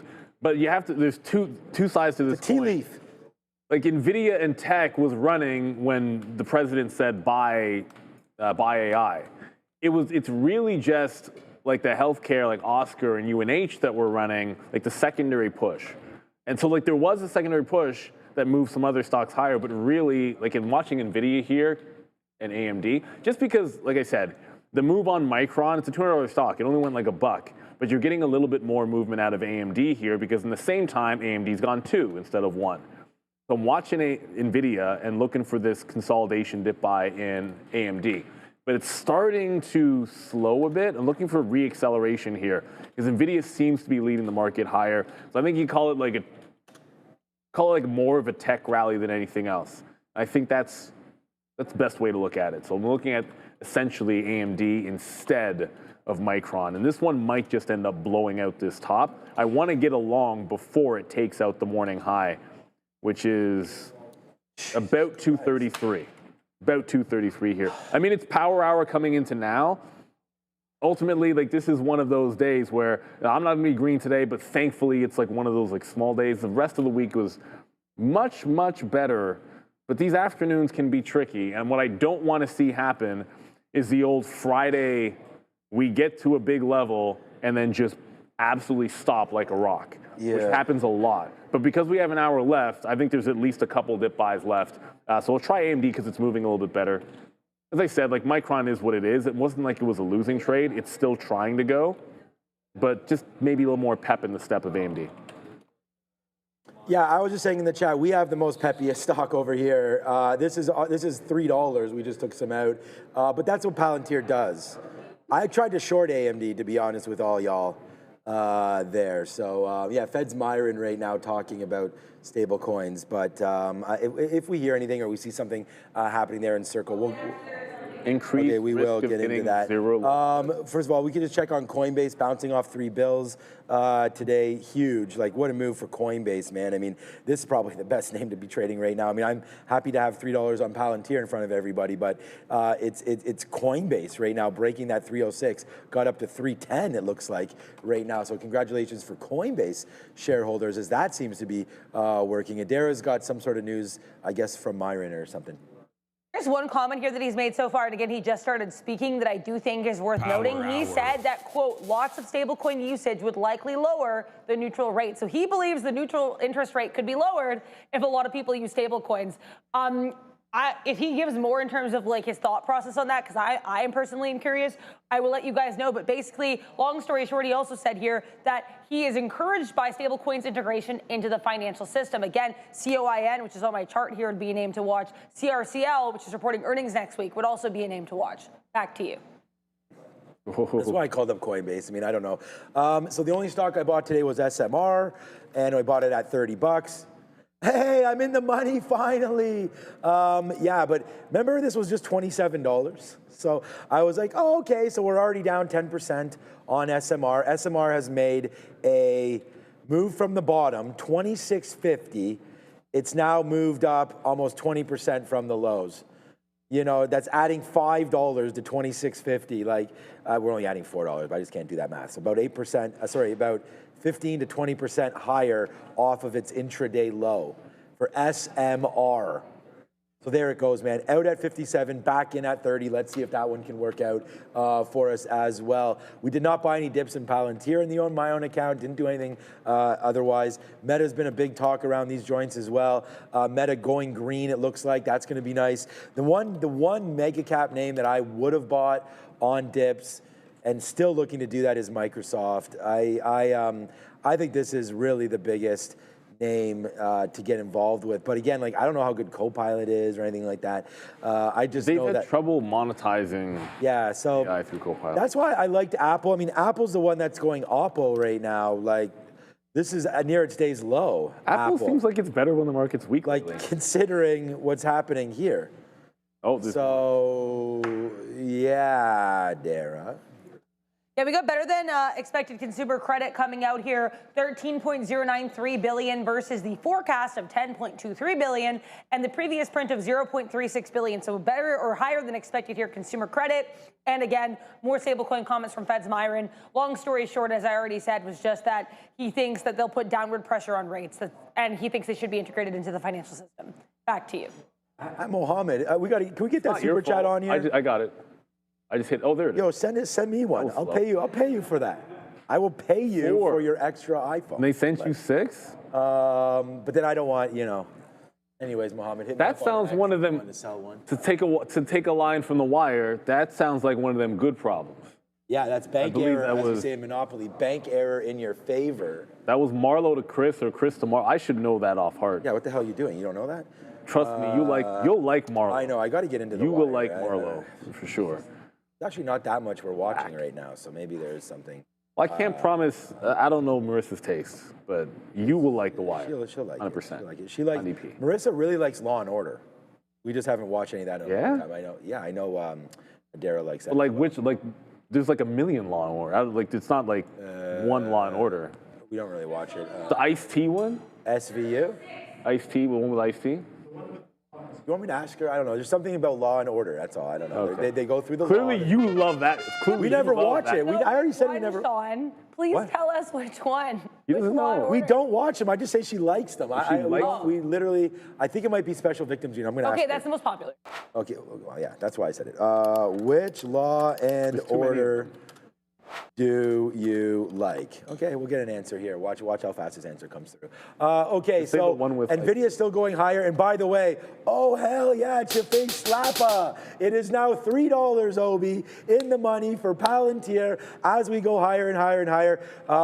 Good day today, man, to be trading on that as it just continues. Like, I wish I wasn't sort of nitpicking on this all the way up, but we said we have 15%, we have about 10% left right now as it just continues to climb here. It's Palantir, and I didn't, should have maybe held it once we heard that was the news, but honestly, man, like when we went long at 175, a lot of the outs were at 176, and if you pair it back, like this is right here, that's 176. So that kind of a break there. I'm going to be doing that. It breaks higher, we get out. It looks like it wants to dip. So when it comes back up, I'm getting out, boom. So we're still there. But yeah, I don't know if this is going to matter or not. If we do hear more information like that they're going to deny this or it's not going to reopen. But I was saying it when someone asked Neil, or Neil was mentioning it, or when it was super chat. It's just a tea leaf, I think. Like, it's an olive branch that's now been extended, I hope, and it gets the talk going. It means there's a chance. Like, yeah, there's it's just there. Every time we check Kalshi, it's 48 days, 49 days. Like, it just keeps on extending. And then the big worry, of course, is the fact that we are nervous about it heading into U.S. Thanksgiving. And then what that would do for airlines and travel and just the overall well-being of humanity. Like, I know that sounds crazy, but a lot of people like to travel during that time and see their families. Oh, we got another super chat. I was just going to say, Kalshi hasn't repriced anything. And that's a fluid market. It's still... Well, 48 days would give it... Was it 48 still? It was 48 this morning. Yeah, it's still 48. Still 48, okay. There's the super chat. 48 days was until November 18th. Misham. Thank you for the super chat. $19.99. Thank you so much for everything you do for traders around the world. Last 2 days have been big. Finally catching stride in trading. You guys rock. Let's get some likes for the best trading show team in the world. How about we actually, I have not looked at the likes. Although I know you have to, if you don't refresh, it'll be at like nothing. Like, that's not real. Mine says 3 because I was like the first person to log in. But if I refresh, yay, now I'm looking at myself. It's just, we're 267 likes. We put a poll up and we get more likes in like 5 seconds. Like, if we put a poll, like if I put a poll up right now, will the ES close green? We're gonna get like 1,000 people answering the poll. I think we can get 1,000 likes as well. And just shout it out to Adara. Drop the news all the way. So let's do that. I'm actually going to, when we go to Adara, I'm gonna put a poll up. How about the ES because it's closer? The ES is fine. It's basically flat. We'll go with the S&P. Will the S&P get green? Let's go to Adara. Moving forward. Here about the shutdown. So we do have, apparently, according to a senior GOP aide to CBS, Republicans have rejected the Democrat offer to end the shutdown, calling it, quote, dead on arrival. So we had, I guess, some hopes here that the shutdown could come to an end. Republican Senate aide calling this one, quote, dead on arrival. Back to you. They're dead to me. Yeah, I don't know. Dead on arrival. So violent. Yeah, I don't know. I'd take advantage of that. We get a little bit more out of this name. Less than 10% now on Palantir, man. Let's just hope that it, well, even if it tanks, let's just adjust this. We were always going to take out, you know what I should do, man? I think I'm developing new strategy every day, trying to do better, and I'm never going to be able to change. But what about when we get in, we just kind of take it out like at certain intervals that we have to figure out. I don't know if, not Fibonacci, but we'll figure it out. Oh, here, Obi's right here right now. Obi, what was that guy that was going against the Fibonacci's? Lance? Well, a lot of real traders. Okay, here we got a lot of real traders. Okay, so because I was saying it. Lance. His name's Lance. Lance, not Armstrong. You don't have your mic on, so don't worry about it for right now. You can put one on if you want. The only reason is that I was talking about it with Neil the other day, and I said that Obi had some strong opinions. And for sure, I'll say it right now. I know, but you don't have your mic on, so that's what I'm saying. Obi's like, yeah, I'll say my opinion right now. I'm just like, and it wasn't. But why so Neil strong about Fibonacci's? Yeah, it's just an indicator, man. Like I couldn't explain. But how can anybody? Here's the thing. I couldn't explain. I don't understand why anybody has a super strong opinion about any three-way. Oh, we do have it. There you go. I want to hear. I want to hear. He's up. So I just want to say, like, yeah, I understand having strong opinions is a little bit unnecessary when it comes to that. But the thing is, when it comes to fibs, fibs have such a very strong following I feel. It almost becomes like a self-fulfilling prophecy in a sense, but at the same time, okay, so as of recent, I think Lance Breitstein, he's a very well-known trader in the Traderverse. He came out with a video, and I was like, finally, you know, here's a big trader that's finally kind of, you know, it was confirmation bias for me. I'm like, okay, someone's talking about it, and they're being absolutely real with it. And the whole thing was just like, okay, just because you see the golden ratio on like a leaf or something, and then you see it in like shells, and you see it in nature, and then you're going to be like, oh, it shows up in stocks too. I think, he makes a very valid argument, being like, okay, well, you can throw up fibs on almost anything, and you'll see that sometimes it works and sometimes it doesn't. There's no back-testable evidence for fibs working with any statistical significance. Right, and I think that's what matters. And he does point out, like, okay, there are certain, like, when it comes to reversions, like, I love reversions. There's certain points that the fibs do cover, like a 50% pullback or 100% pullback. You know, like something like that actually makes sense because you're reverting to an actual mean. But everything else is just a fugazi. Here's my thing. To me, none of that ever had anything to do with. Look, I've read Mandelbrot, and you can talk all you want about fractals and stuff, and like it's really cool and interesting stuff, but none of that is really the nuts and bolts behind why chart patterns work. Or 100%. They get most of that stuff is because people act upon it in the first place. So I think, and look, I've used Fibonacci's and had no success with them, so I'm not trying to defend them at all. It just has more to do with there are going to be situations where you are on something where maybe some whales or maybe some bigger traders are looking at something. And that's the reason why it works. So I think you have to take it on a case-by-case basis. But it's also why I have zero strong opinions about any indicator, because there's going to be some that work in these situations, and people have success with it, and in other ones where it does. So like I try to stay out of it and just do my own thing and not be like, this one sucks or that one's good. Because in my experience, I've seen traders make nonsense work before, and I've seen traders blow up with things that they can explain making sense. So, you know, I just stay out of that whole mess and try not to have too strong an opinion about it. No, I think that's very fair. I have a strong opinion, I'll admit it, because there's people who are very, you know, gung-ho about like, oh, fibs work, and there's people who sell full-on courses around this stuff. Well, that's and I think that's the crazy part, right? Okay, well that's different. It's just like, okay, well, you know, like don't get scammed. There's like, this is a market. You're going to be marketed all sorts of different things. Make sure you're not actually being sold to the wrong, like you're not buying into the wrong stuff. That's the only thing that I'm going for. That's well said. People will put down real risk, being like, oh, 23 point whatever on the fib, I'm buying here because it worked yesterday. That's straight BS, dude. It's not. It's like, yes, when it comes down to it, when you're talking about like, if say thousands of traders are looking at that level, then it comes into fruition. But here's the thing: you can see that happening on the tape. You can see that happening on the chart. You don't need a fib retracement to really tell you that. It's just fugazi, in my opinion. That's just what I have to say about it. That's well. Thanks, Obi. I like that last part. Like this. Here's the thing: if there was a technical indicator that just worked all of the time, nobody in their right mind would sell it in a program. Like you'd have to be if you actually have capital, you'd be a blithering idiot to sell a magic box for $100 a month to somebody. You would just trade that strategy yourself in an algo room, and that's just how the world works. Most traders are full of shit. That's why it's very exactly. I agree 100%. That's why you're trying to watch the show to see real traders.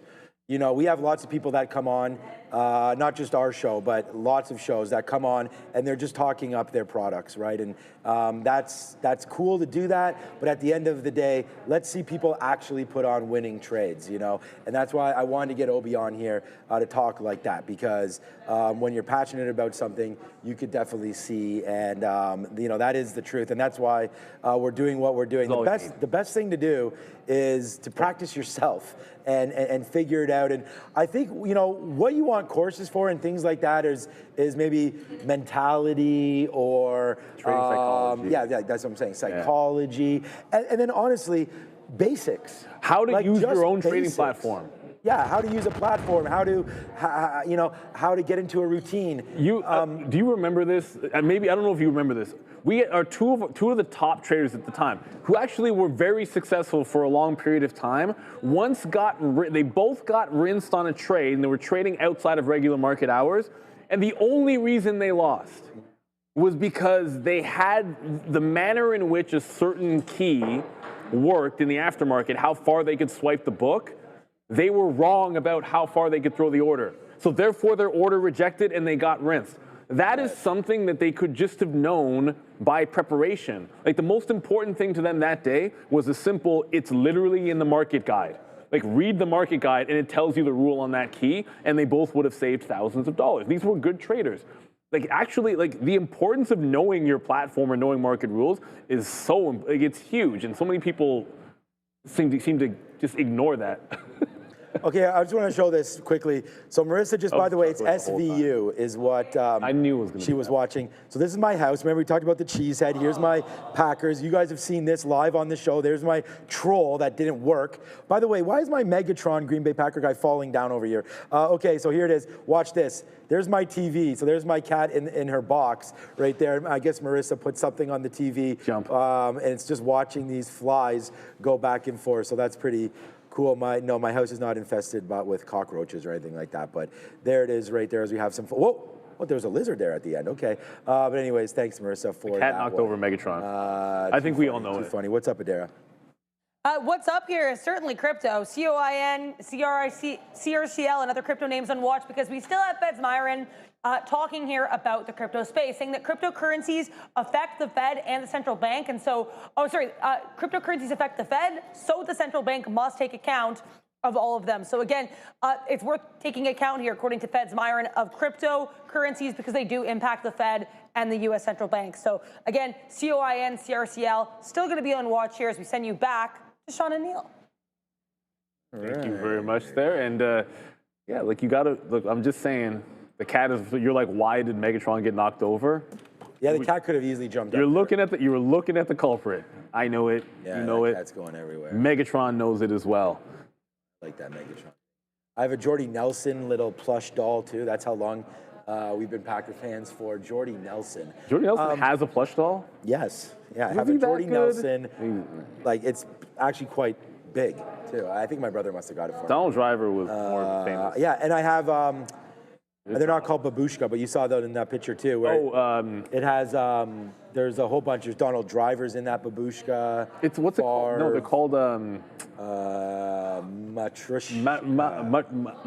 Matryoshka. How do you say that properly? Valeria taught us how to say those properly. Yeah, I just told you. Is it Matryoshka? I don't know. I thought it was a little bit different. Those ones that are all inside of each other. Yes. There. So okay, I'm gonna get another piece here just because.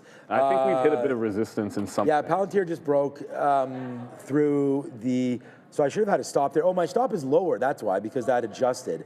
All right, so I'm gonna have to fix this. 177.50 out. Okay, 177.48. It would just be $2.50 on this trade, and we only have less than now 10% left as it comes back in. So yay, Palantir, good trade there. Maybe we've seen the top. The interesting thing is here, despite all of this sort of noise, right now, sometimes you want to like break the noise out. If the market turns, this will be a great spot, 105, all the way back up to 25,000 and change. So we just get a little bit of a bump. I could see us fading from here into the close. The NASDAQ almost got green. The ES almost got green as well. So let's check out what this vote is at right now with only 15 minutes past 3. We have 30 minutes until the imbalances. Wow. Everybody is saying, let's go Bulls right now. So I think the poll jinxed it. I know that you made this poll, and you capitalized Bulls and not Bears. So I did? Yeah, I think that there's some bias here, man. My bad. But let's go, and we'll figure it out. And I did vote Bulls, too. Yeah. So. That's, you know what, that actually probably was a Freudian slip. In my head, I probably meant to capitalize both, and I was voting Bull, but I think we jinxed it because resistance just got hit. NASDAQ, I'll show you the NASDAQ, but at the same time, small trade. Just could not hold on to the first. We dipped into 231, could not break 232. So AMD ends up just like Micron, where it was like more of a scalp. And then of course, like if I go into Micron again, it's basically the same thing. Like this one just goes an extra $1. So it ends up mostly the same. But if you look at the NASDAQ just here, right into the morning high and turning around. We did it.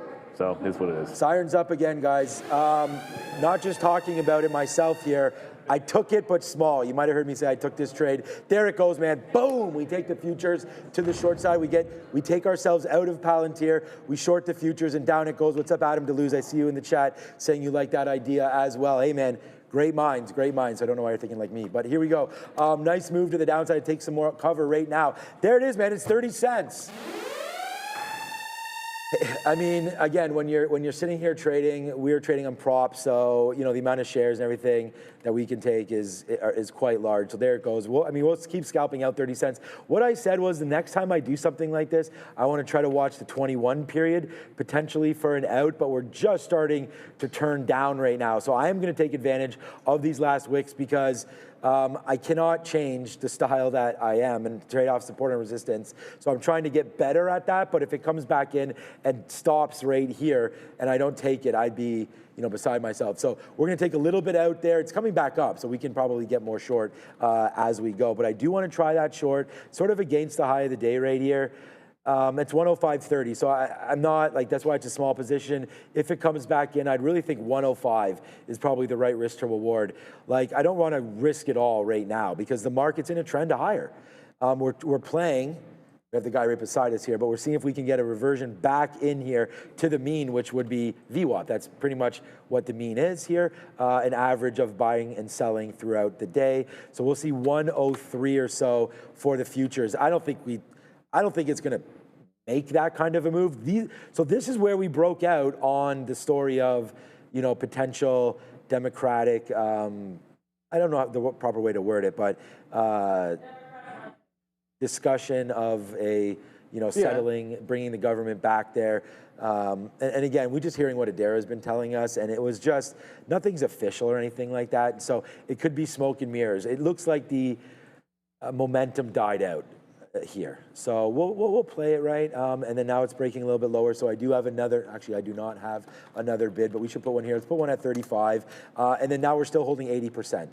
So hopefully this can come in. We'll fill me up right now. Oh, we just missed 35s, but we're sitting at 35 to get out. We'll get out of 20%. There it is. Hold 80% now and see if we get a flush. But like I said, man, some traders talk like they can, put on winning trades. Hopefully Neil and I are showing you. We just put on that Palantir, and I just put on this Qs. Hopefully we're able to prove that, if you work hard and, get an opportunity, you're able to make a little bit of cash in this game. So there goes Palantir. There goes the futures to the downside, and so far so good here. Yeah, so far so good. I mean, you know what? I'm not going to say that about what's his Oscar because that was hilarious. But SMCI has been the stock that I like short all day long. It just broke trend. There's maybe 20 minutes or so to try to get this into VWAP before the imbalances come in. It just broke the prior bar low, so I'll enter there. Whoa, why did that?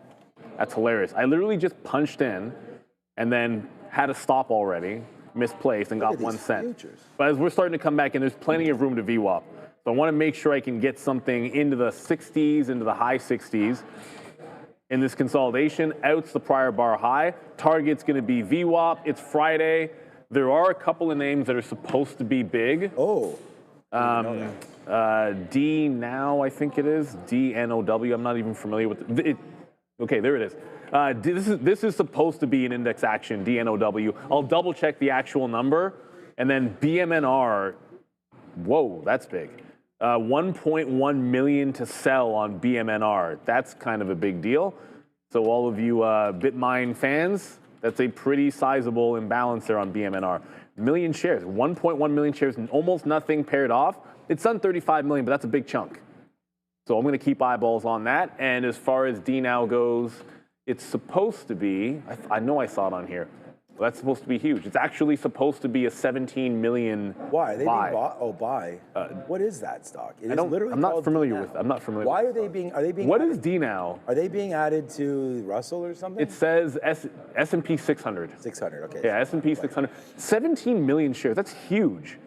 But it's only showing 2 million now. This is actually pretty big. I have to have that up as well because there might be a trade there. On DNOW. How have I never heard of this stock? Now Inc. DNOW. You heard of this thing? Okay. Neither is Obi. He's just commenting on the fact that there is action on that stock tonight. So bizarre. We'll look over there. All right, man. We got out of 40%. like I said, right into this area. I mean, it's there right now. We just got a bunch of 22s, and I think my best out might have been 23s is my best out, sorry. So we got 37s and then 23s on the way down right now. And now, let's try to hold it, man, until we can break now, because we still have a decent position on. It's not like a huge position or anything, because we were waiting for more. We kind of just took that because I was talking like I would like to short. Always try to put something on. So far so good on that one. All right, what else you guys want to talk about? Oh, SMR, what a rally back, but now it's faded back out. I saw someone say it just broke 30. So yeah, this is fine. I mean, I think that you see what can happen to some of these stocks when they start to go, when the market starts to go. So you have an MP Metals, USAR reported last night, so that was a big mover here today as well.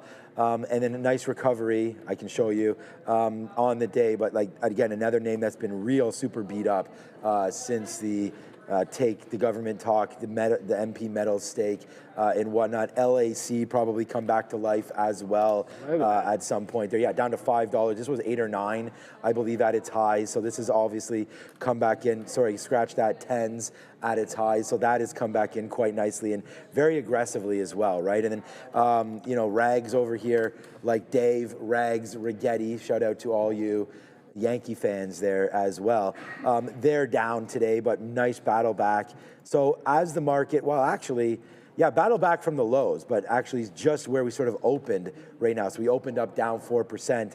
Must have been down 10+% right there. Because, at one point, probably. Yeah, you went from $33 open, which was already down 4%, down to $30. So that was down about 14, 15% at one point. They rallied back 10% like SMR did as well. So now we sort of know the playbook, right? Like if you think the market's going to rally, sure, you can go. I trade TQs because triple the leverage. I like it. It's good. Obviously, we're short right now and really raking it right now on this stock as it makes a little lower and lows here. But taking those kind of names are also good. And then, you know, the big and the baddest of them all, the Nvidias of the world, the AMDs, we know that those can get going as well. That's straight up $8 right there. Looks like we could have done good to short AMD or Nvidia. I shouldn't say AMD, I'm not on it, but right there, Nvidia. But we did real good, man. They're all the same. Yeah, it's another one right now. Nice. Okay, I'm just going to get out of a little bit because we still have a lot left.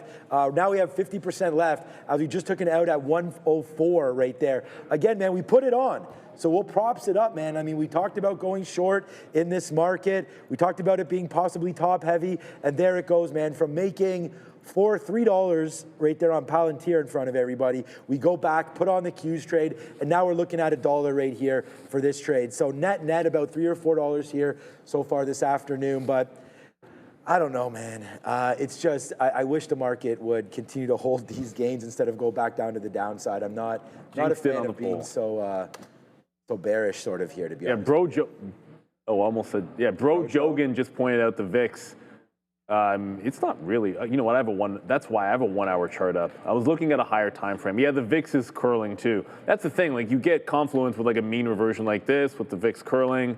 And if that were to follow through, you know, obviously that'd be bad for the close. Looks like we're not going to, and the NASDAQ never had a chance, but the ES is gonna have to do a right turn when these imbalances come out if we're gonna end up green. I'm targeting VWAP because that's the usual for a trend. But you got to remember, with 10, 15 minutes till the imbalances go, I kind of want to cover this before the imbalances come out. I'm not thinking automatically there's going to be buy imbalances, but we have had a couple of rough days in the market. So like part of my brain is telling me you could see some buy imbalances because of that. It was all sell this morning. There was no buy imbalances. I think it was all sell in the morning. And that DNOW is not there anymore. Okay. Ooh, paired off already. Well, I think it'll flip around. No, that'll be useless because if it's already, I was expecting that to grow. It's supposed to be way bigger than that 2 million, so that might be nothing. But BMNR is still a sell imbalance. So that's the Tom Lee play. It's a hefty sell. Oh, BMNR? Yeah, those are the two I'm going to have up outside of we're in SMCI right now. It's going to be BMNR and it's going to be that DNOW, which we're expecting to be a massive buy. But a little bit of a bounce coming in. I'm not reloading this. Either it breaks out, break even, forget about the prior bar because it's already moved down a full move, or half the move, I should say. So the break even, stop, and then we let it run into VWAP if it can get there. That's for SMCI, and I'm going to cancel. I just realized I had a stop on Apple. I have no idea why. Oh, I think I remember why I had that in. Did you get long at the lows there? Well, I think what I was going to do in Apple, I'm pretty sure, is I was considering going long off the lows. I actually went long once on Apple, and then that ended up being like, that's when you should have gone short. Because Apple started the day relatively strong and is going to end the day relatively weak. Huh. You can't make it up. When the market was tanking, Apple was ripping, and when the market's ripping, this just further confirms the whole, when AI is weak right now, people feel comfortable about Apple, and vice versa. And it's just like this weird correlation that's going on. But yeah, you don't want to leave stop orders in. But Apple trying to bounce, market trying to pull back, more of the same. Adara? Yeah, keep an eye here on this market. I would say look at oil too as well, and any of these oil and gas plays. We have comments coming from Viktor Orban, Prime Minister of Hungary, saying that Hungary has one U.S. sanction exemption here on Russian energy. So U.S. Going to be giving Hungary an exemption from those Russian oil sanctions, according to Prime Minister of Hungary, who we know met with Trump earlier today. Back to you. Okay. We don't really check the oil markets too much, but that's a good story for sure. You know, in noticing obviously that this market was trying to bounce back up, we got some more outs there at 30. I'm bidding 21s again as we're trying to, bless you, as you start to fall back in just a little bit now for the NASDAQ. This is the last sort of spot I took some out. I'm going to take another piece right now out if I can. 36s. Okay, there we go. Got some more 36s out. I'm also bidding 30s. And then into 20s, and then hopefully teens as we get a little bit lower. But again, like, watch out for this market. Could blast a little bit higher. We said we would wait until the 21 period moving average in order to get out, and now it's come all the way back against us. So this is the thing about what I was saying before.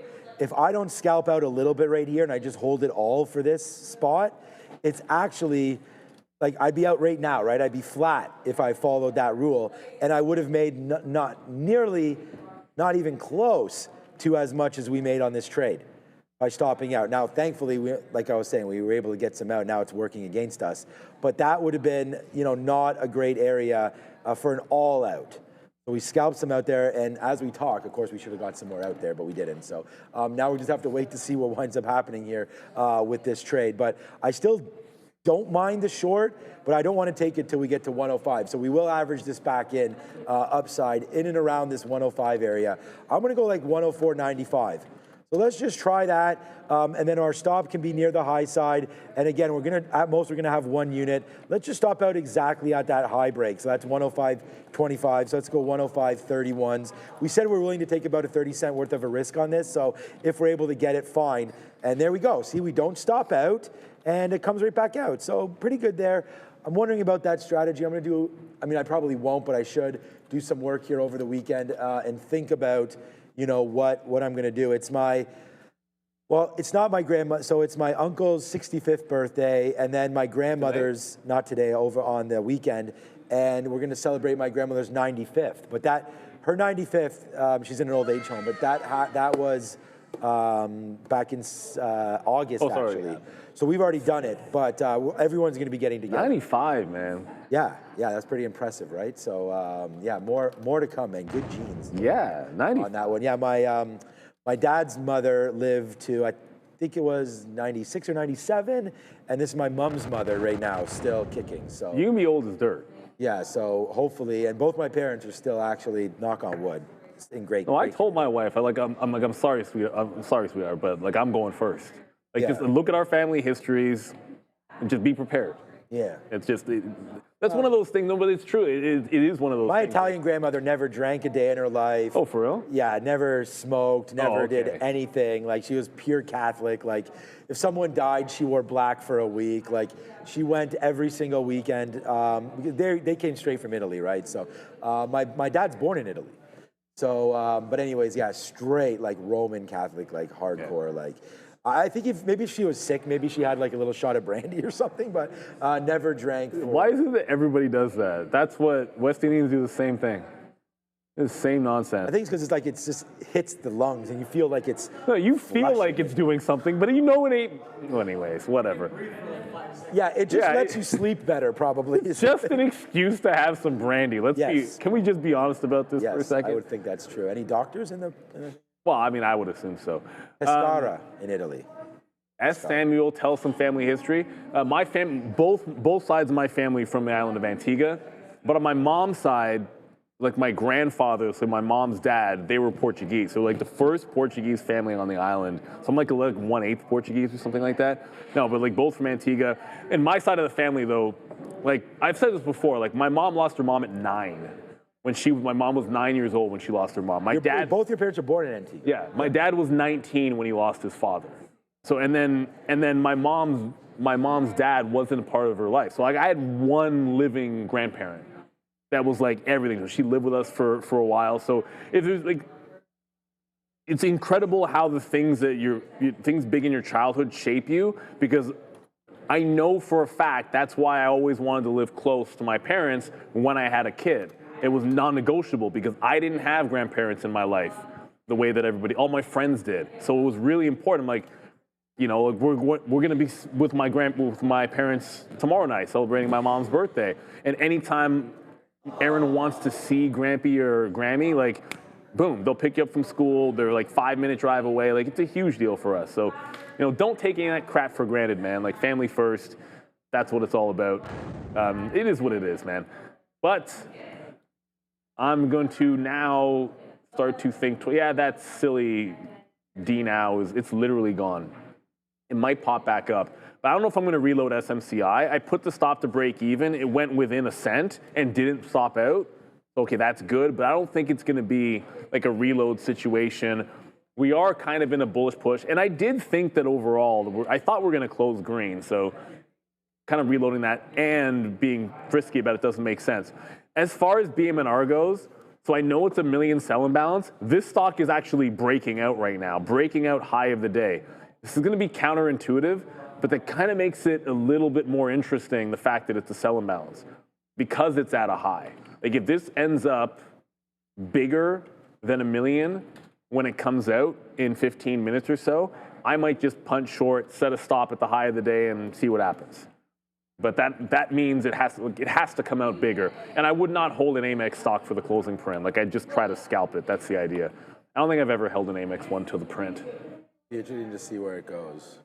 Or NYSE market, whatever you call it these days. Okay. Yeah, BM&R at the day's high into a sell imbalance. Yeah. So, yeah, about that.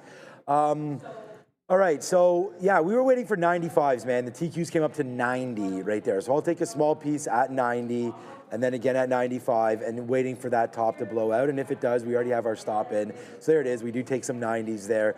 Maybe we get a fade into the close. But as Neil just said, we're now 14 minutes away from those imbalances. So Microsoft just hitting some sort of a level here. Let me just go have a quick look as it just approached. Yeah, so the 50-period moving average just came in. And again, I have scanners set up.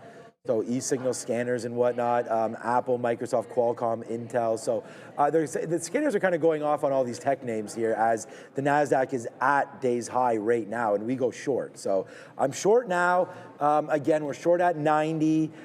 Okay, so far this is what I mean about what I have to do this. Like if it comes back into this area, 70s, we should take something out. So let's put a bid here, 75. We'll take out a piece if that can come in, then we'll go a little bit lower to 65, and then we'll hold the rest and see if we can get a little bit more of a push back down in. But, you know, pretty choppy here lately with the futures. You know, choppy. We did have that move down. Shout out to Adam and anybody else who had that as well. But, you know, it did come back up. All right, well, what did I say, 75s? All right, let me put, okay, well, there it is. Yeah. All right, man, there it is. We got it. We got that, man. So that's a nice move there back in for us on the futures. We just shorted it, and it's only 15 pennies, but now 20 pennies down in. Let's see if we get that 65 fill now. It's kind of just like topping up some of the trades now. See, there it goes, right back up into the 80s again. So I just put another 75. Maybe we do get that move down, and just thankful to get that. I mean, look at that. That was a one wick to the downside. All right, enough talk about all of that. What's going on with Google? Google's been real strong into this move as well, right? Bottom take around 274 today, I believe. Yep, 275, almost exactly. Back up $4 into 280. We'll see if that can wind up holding. There goes the TQs. We just got another 75 fill there, so that was good. Amazon, I tried to short this. Oh, Wow. Whoa. Okay. Not just the move up, but okay, Sean. Damn, Amazon. Good out right there as we get out of that short. And look what I shorted, man. VWAP. Damazon. Amazon. Yeah, Damazon. That's a good one, Neil. Nice move to the high side right there. Bullish much as that turned around. And again, just tried the short. We're wrong. Get out. So you don't bleed through. You know, sometimes it's easy. It looks easy anyway. It's definitely not easy to actually execute. But that was a pretty good play right there. But Amazon on one as this Mag 7 name continues to kick. Oracle's the one that's been beat up the most. I know it's not a Mag 7, but this is down to 237. I got out nearly $100 ago on this trade. And it's just been, it was right here, this little blip right there. Wondering when it's time to buy this thing back, man. Oracle is getting taken to the slaughterhouse every single day. We don't even have like a green day up. I wouldn't want that one until I'm sure like Nvidia is bouncing. I mean, Not wow. Not Oracle. Just a huge move. Because down. it still has that support level from when they gave that crazy guide, right? Like it was like the canary in the coal mine, that last move up on Oracle. The fact that nobody wanted to buy the dip in that stock when they were the ones getting all the money from OpenAI, that's not the one, I don't think. But it's easy enough to say because it's like whatever. I'm not even sure I want that one as a dip buy unless it does something a little bit more extreme. Yeah. Like I feel like there's going to be really good AI. And I'm just in it from so low, so selling it up there was just it's because it's like a 4 horsemen. Like it's the kind of thing you probably own for a really long time. Like I'll buy IBM dip before that. Not that it's in the same space. 10 minutes to go till the imbalances. Okay, I've seen enough people type this one in the chat. I don't know if I reload this. I've seen enough people type in Beyond Meat in the chat. It is making a move. It just feels like a little bit of a dead cat bounce. You know, like it got close enough to $1 to try to hold a buck. I think it was 1 day away from like one more down day and I was gonna try to long off $1. 112, not quite close enough, but it's trying to go. This will be the first time, knock on wood, a lot can happen in 20 minutes. This could be the first time this actually closes holding a bounce since, well, okay, there's nothing on the 15-minute. On the daily, there you go. So it'll be October 21st. And this entire down move, it has been unable to close anywhere near the highs. And of course, as I say that, it goes down, so I'm sorry about that. It's just, you can't really hold these Beyond Meat bounces. You can't. If you catch a bid on Beyond Meat, take the money and run. You get your 10%, you get your 20%, whatever it gives you, you see that topping tail candle and run for the hills. Seriously, like I was just trying to give it props and the stock dropped like right in front of me. Yeah, sorry the stock does not appreciate you giving it props, but well, it's because it's a terrible stock. Try to hate on the NASDAQ here as we're short. It's a terrible stock. Yeah, so there it goes right into here. We just cover a little bit more again as we did average it in, right? So we do have a good position on now for the TQ. Still that 1 unit. We were putting on 1 unit, we put on again. So it's not, you know, like into here, still 1 unit. Like we'll use 3 or 4 units is pretty much my max, and you know we have those on generally speaking in the morning on something. So that's what we're doing right now. Just watching out for these futures, and I think there could be a fall. So yeah, I'm gonna continue to watch this. I'm bidding some 65. Okay, I mean honestly, man, I can. It's not going to sound very humbling, but these were good trades, man. Like we just shorted the top a couple times over and over again, and making that money. So pretty good move here. Yeah, Marissa, if you're watching, drink some wine. There it goes. Nice move in the downside here. As we're waiting for 65s now. What you got over there, Derek? She's chuckling, so might be Trump related. You would be correct, Sean. But imagine what it is about, because this is, I didn't really see this one coming. Hormel Foods is one stock you can look at for this story, HRL. This is the first one that I found, but look at meat packing related stocks, because President Trump announcing via a Truth Social post that he's asking the Department of Justice to, quote, immediately begin an investigation into the meat packing companies who are driving up the price of beef through illicit collusion, price fixing, and price manipulation. And this goes back as well to he said this quite a lot, especially in recent weeks, this dichotomy here with the ranchers and the pricing here of the food. He says the ranchers are being unfairly blamed for the pricing of meat, and he thinks that the meat packing companies could have something to do with that, so he wants them investigated by the DOJ. HRL, not liking this story, not very much anyway. Back to you. They don't like it. Tyson Foods is hating it right now. This stock doesn't move like that. you don't look. I know it's not down that much, but like Tyson just does not move that way very often. It's a very boring stock that just got very interesting for all of the wrong reasons, unfortunately. So I don't know if there's a buy the dip opportunity there. Never owned it, never traded it, but yeah, Tyson's the one moving the most, I think, on that story. I just look whenever I just flip to the name in the space that I know, and that's the first one that came to mind. Hormel, of course, I just heard in my ear now. Finally, I don't know. You heard the story in your ear before. I didn't even hear it. So only about 5 minutes to go. I might just take this out. It won't stop out, but it won't break this level here. Like I'm looking to break this level and get a little bit lower so we can take another leg down on SMCI, but it just seems like it wants to break out that top. So I might just exit that trade and we're almost out of this and have a look at that BMNR, because I just feel like that's going to be active. So there it is. I actually just let the stop run at break even. And go Bills. I actually did like the chicken adobo. Yeah, it was good. It was quite good. Right? The only complaint was, yeah, the serving. We had the salad lunch. The serving was a little smaller than the salad lunch, which was. You can always go get more, of course. Yeah, but I ended up not really needing it, to be honest. But it's good. There was enough of other stuff. So I'm going to have eyes on BMNR with that. Still a sell imbalance of 1 million. DNOW's back there at 2. Keep in mind, DNOW's supposed to be much bigger than this 2. If this comes out as 2, no trade. If this comes out as 10, probably punch long if I'm fast enough. But the algos will be all over that. And BMNR, I just can't imagine. It's up 8% with a million sell. If that does come out larger than a million sell, it might be a chance to grab a quick short. Like I just go stop at high of the day and then punch whatever I can get within reason. Yeah, out Grant. Yeah, it did. It popped through. So there it goes, popped through on that one. We did put some extra on to have that 1 unit again, but we did take some out as it came back there. So it did pop through that 105.20, whatever the day's high was, 26 or something. We put the order in. Or 31, I think maybe it was.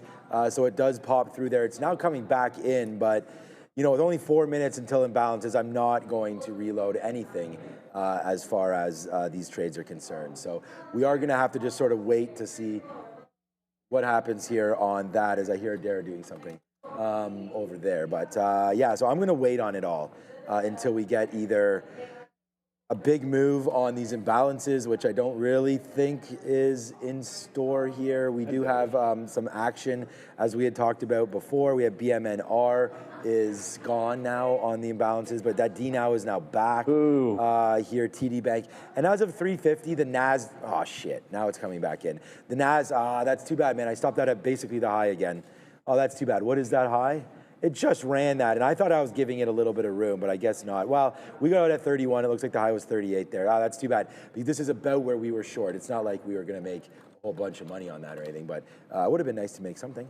There it goes on that. Ford, BBAI, still with a sell. Again, we're waiting for earnings on the 10th, so that's Monday. So Monday after hours, we should get BBAI earnings, and we'll be able to see what that does on that after hours report. So BBAI down today, 0.7. It's been a bleed for them from 9 to 5. So again, we've already, you know, we got ours out. We're long at 420 or so. We got 550, 650. No, we got 550, 650. We got 50 cents every time. I don't think we took 550. It was 650, 750, 850, something like that on the way back up. That was a good one. And we're not reloading anything on Big Bear. We're going to wait to see what happens. They report Monday. Yeah, that's what I was saying. Yeah, so they're going to report Monday night. And we'll get some Big Bear AI information when that happens. And we're still long in case it's a decent report. So, all right, Adara with more news. A couple pieces of news here.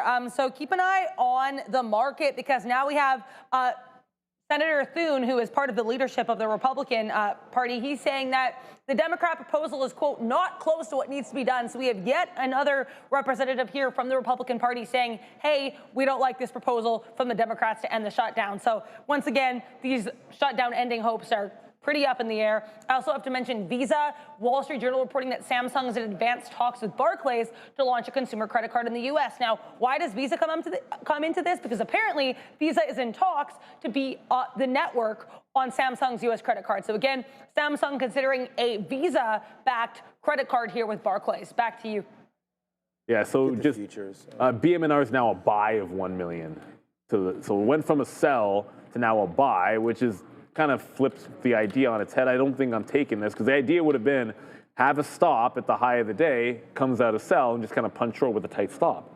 But if it's a buy at the high of the day, I'm not a huge fan of that at all. So I don't think I touch this one as long as it's a buy and balance. DNOW hopefully just ends up as something, or maybe there's no other trade for the last 10 minutes here. You never know. Yeah, no.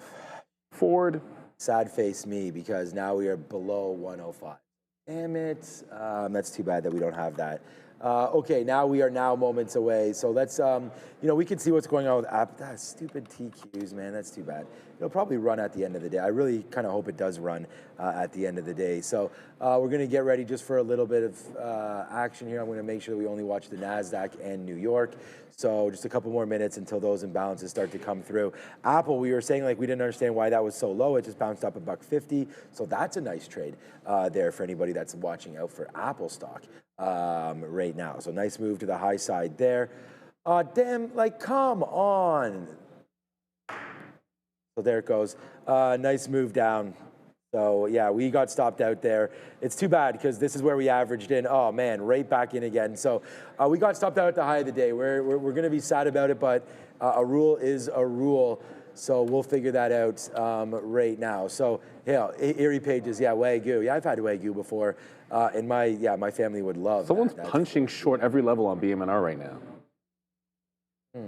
I'm not even watching. Right before the imbalances came out, someone just hit every 5 pennies, and they probably just entered about 40 or 50,000 shares short at about an average price of 25.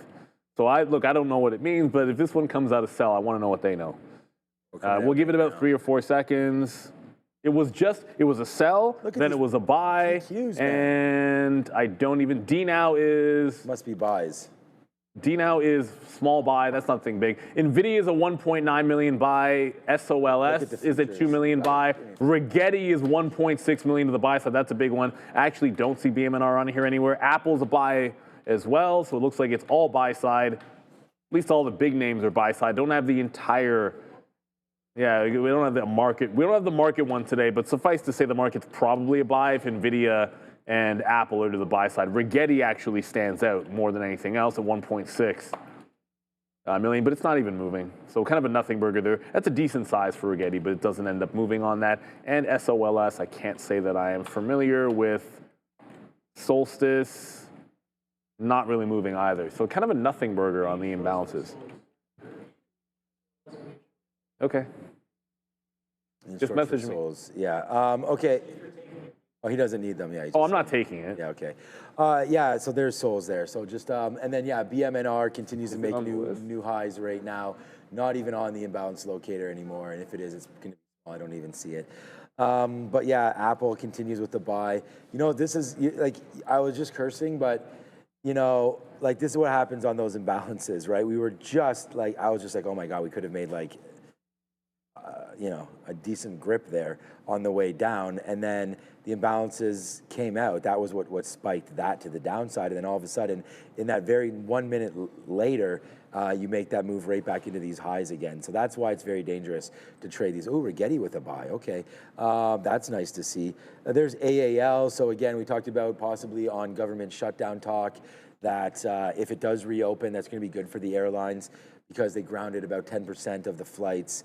In those 40 major airports yesterday due to air traffic controllers just being overworked and obviously underpaid. They're not paid anything right now, so that's a problem there. Ethereum, ETHA catches a sell into the close, but you could see a nice 4% day up there, 5% day for Ethereum, and roughly 4% or so for Bitcoin, because when we looked at that earlier today, it was 100 flat or so when we opened the market. So you're up to 104 or so on Bitcoin as we continue to go higher. Will everything get green today? Hello. All right, so ES has a chance. Yes, they're saying yes, let's go bulls. So right now it's very heavily favored to yes. So I would say now probably it's still up in the air with only 0.1 to go here before we get green. So on the market, and we'll just continue to watch. Is this DNOW? Oops, there's souls. I was just gonna say, is DNOW doing anything? It just paired. It just paired. So it was a buy. Did it just fall on that pairing? A little bit, yeah. So it's a good move there for, and now it's all the way back up. Who knows what the stock is doing as it's still there. And Rigetti's still there as a buy. So watch out for some action here into the close on Rigetti. And whether you're trading Rigetti or DNOW or BMNR for too long, that trading meant risking your own money or just simply not having enough to start. Or enough to start, that's a problem for a lot of traders. That fear of losing kept a lot of people on the sidelines, but that is changing. Why? Because Trade the Pool is transforming how traders access the markets. With its limited risk trading model, traders use funded capital while Trade the Pool absorbs the downside. This allows traders to focus on what truly matters: discipline, consistency, and growth. When you hit the profit target, you keep 70% of the profits. No fear, no barriers, just real opportunity. This is the revolution of limited risk trading powered by Trade the Pool. Visit tradethepool.com or scan the QR code right now and get 10% off your first evaluation. And then part of trading is knowing when not to trade. So DNOW and Nothing Burger, BMNR, Nothing Burger as well. That's Souls, I don't really know. And yeah, kind of a quiet end. What was interesting about that BMNR, I think somebody was anticipating that there was going to be a sell imbalance. That was that candle. They were just like short, short, short, short, short. And then it came out as nothing. And I guess there was enough liquidity that you could have just covered almost, whatever. I'm sure that trader couldn't have made any money, whomever was doing it. And it did look like someone was punching short. But that's why sometimes these are just not a trade.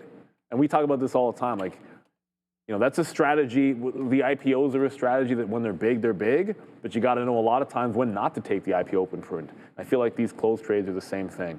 You know, you're ready to kind of hit it, but if it's not there, you shouldn't do anything. And if I see the stock drop $1, then who cares? It never really gave you too much of an opportunity. What is absolutely wild, though, is maybe that this correlation that we're seeing with like the NASDAQ or like the AI stocks and Apple, I don't know if it's going to hold next week, but it is worth paying attention to because I just find it so interesting that when you were making the bottom in the market, the NASDAQ, we're going to go green, but the NASDAQ made its bottom about 11 o'clock, and you go to 11 o'clock, that's right when Apple was breaking uptrend and heading to the downside, and neither one reversed. Like Apple trended down the rest of the day, and the market goes. You have the key? This one? Yeah, you just did it there. I was gonna go this way. I was just waiting for the ES to go. Oh no! Shoot. Oh my God. Oh, it just went zeros. I'm waiting for it to go 0.1 up right now. So here's the ES right here. Plus minus 0.01. There it is. Nope. Oh, it's flat. No, it's flat. Doesn't matter. Gotta go green. Isn't flat. Tie goes to the. That is awesome. Tie goes to the Bulls. Oh no! It just went back down again. Tie goes to the Bulls. Yeah, tie does not go to Isaiah kind of Falefe there on that That's slide. so mean. Damn it. I hate that we were play. like one sack fly away in game 6, game 7. We're one ground ball away. We were one anything away. And those guys in the Dodgers, man, what were they? What was Paez or whatever? Paez. And what's his name playing so short there? Kiki Hernandez. You know what? John Boy had a take on the whole lead of Kiner Falefa, and John Boy was wrong. I have a ton of respect for him. Who? John Boy, the other guy does he's on like YouTube and stuff, and he does like the like highlights of sports. Yeah, what was he saying? saying? And he was just like lip reading. Like he was making an argument about how you're trying not to get picked off by the catcher, like back pick. Oh, by the catcher. And I'm like, John Boy, you've never played baseball before. Like the catcher's not throwing that with the winning run on third. That's one, but two, it is very easy to guard against that. Like I learned to guard against that when I was 12 years old because my coach was like, you are scoring on every single wild pitch. So you take a one-way secondary lead, and if the ball's not in the dirt, and the batter doesn't swing, you plant and are turning back. Even if there's no play, you're turning and running back because you're just getting a good secondary. You'll never get backpicked if you use that technique, and every major leaguer should know that. So John Boy was wrong about that, but I love John Boy. The guy's awesome. There was a super chat also as well. We should probably get. I have no idea what that. But yeah, I mean, when I'm training, that's the same thing, man. It's like get ready to steal home. There you go. That was Mr. Vargas. Oh yeah, I did. I said thank you and have a great weekend. Oh, my bad. I saw no, it wasn't on the here yet. So there it is. Thank you there. Mr. Vargas. 100, is that Mexican pesos? MX there? Thank you so much, Mr. Vargas. That is very kind of you. I love that we get so many different currencies. It's cool. Have a great... very cool. Have a great weekend, everybody. There's only 2 minutes left. Join Adara, and it should be Steve Tileman. Steve. I believe, from Trade the Pool. Where the heck did my poppy go? What the heck? Wow, Neil, disrespecting Remembrance Day like that? Literally felt it. But yeah, that's why my poppy's missing the little pistol in the middle because it keeps on falling off. I can't locate it. And no one told me? But on, I can just put viewers. like a little piece of black tape there, I was thinking. But keeps it real. they're off on, as soon as Remembrance Day hits, there's actually supposed to come off at 11:11. So 11:11 in the morning is when you'll hear that on the 11th. Yes. So that's what we do here in Canada. Poppies grow in Flanders Field there. So you guys can look that up, why Canadians do support our troops. But I think everyone does the moment of silence, right? Like Yeah, it's Veterans Day. we do the moment of silence. It's You guys I do the think- moment of silence. In the United States, it's not. You guys don't reference it as Remembrance Day. No, it's but it's the same concept. Yeah, exactly. I mean, literally the same concept. Exactly the same. All right, 6 minutes to go. Right now, 1 minute to go right now in the market, and we're making those moves. Let's just see if there is anything left on this. So we can look at this together. I mean, I don't know what DNOW is going to do. It's not really doing too much. There's not that much liquidity here, but 3 million shares. It's only done 6 on the day. So Open Door came with a little bit of a sell there. But that's not doing too much. It's done 205 million. So when you have a million shares there, it's not, SMR, yeah. So I bought one stock today and we're 40 cents in the money. Sell. Nah, Get in there and I just bought a sell, couple Mortimer, grand worth. I did sell. not buy. What was that? Let me guess, Joe's still here? Joe, what are you doing here, my guy? Man, this guy's always out. Get out of here, man. Joe, good luck in your hockey game tonight. I know he's playing tonight, so pot a couple there for the boys. That'd be nice. All right, man. Only knock somebody out. No, don't be too aggressive, man. I don't want Joe to get hurt himself. I'd rather him just get some goals over here. I'm pretty sure he's do the Austin Matthews, man. Just snipe a bunch of goals and whatever. Shoot. Okay, so you are going to be hitting Darcy people. Tucker. Okay, yeah, Darcy Tucker. Yeah, good one. Good two-way player there. 2 and 1. Shoot. What the countdown was way wrong. That's good news, man. Congratulations to everybody, the market. And I'm going to say it's actually, I don't want to say healthily green because it's only up 0.1, but considering what we had to go through today, that's a very nice right there. NASDAQ, wow. The NASDAQ was down 2%, man, at its lows. 24.7 we got to. We closed at 25.2. So there it is, man. The NASDAQ, as if it just sneezed today, only down 0.26. I'm exhausted. Plans for the weekend? Oh, you said your mom's birthday. It's my mom's birthday today, and we have like tomorrow, we'll celebrate tomorrow, and then there's like the fall hike for guides. Oh yeah, you mentioned my that. daughter's guides, so that'll be like sometime early in the morning. It'll be nice. Gosh. And then hopefully a Buffalo Bills. Hopefully, I mean They the Bills have, are gonna crush Carolina? No, No. Miami. We're on Carolina in the Survivor. No, we're taking Carolina. Yeah, I know, but the Bills have somebody. Oh, it's Miami. They're playing Miami. It's a wash. Isn't that amazing? At least now, look, I mean, we want the Bills. Obviously, the Bills are going to make the playoffs, but, New England at least competitive in that division. I mean, I think. I don't want that to be true. No, I know, but the Jets are a nightmare, as who are playing? the Dolphins. No, we're on. We're on, I told you, Panthers. Who are they Saints. playing? Oh, the Saints. Yeah, that's an easy. Yeah, so Neil and I have 2.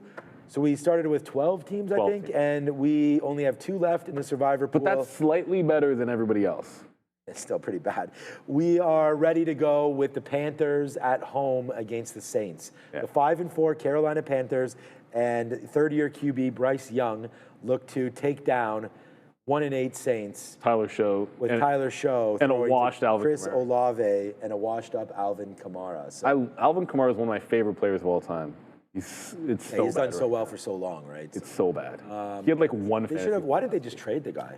He doesn't want to be. He actually said, good. I'm glad if I get traded, I'll retire. Yeah, and He'd rather retire on the Saints losing than like go to the Chiefs and.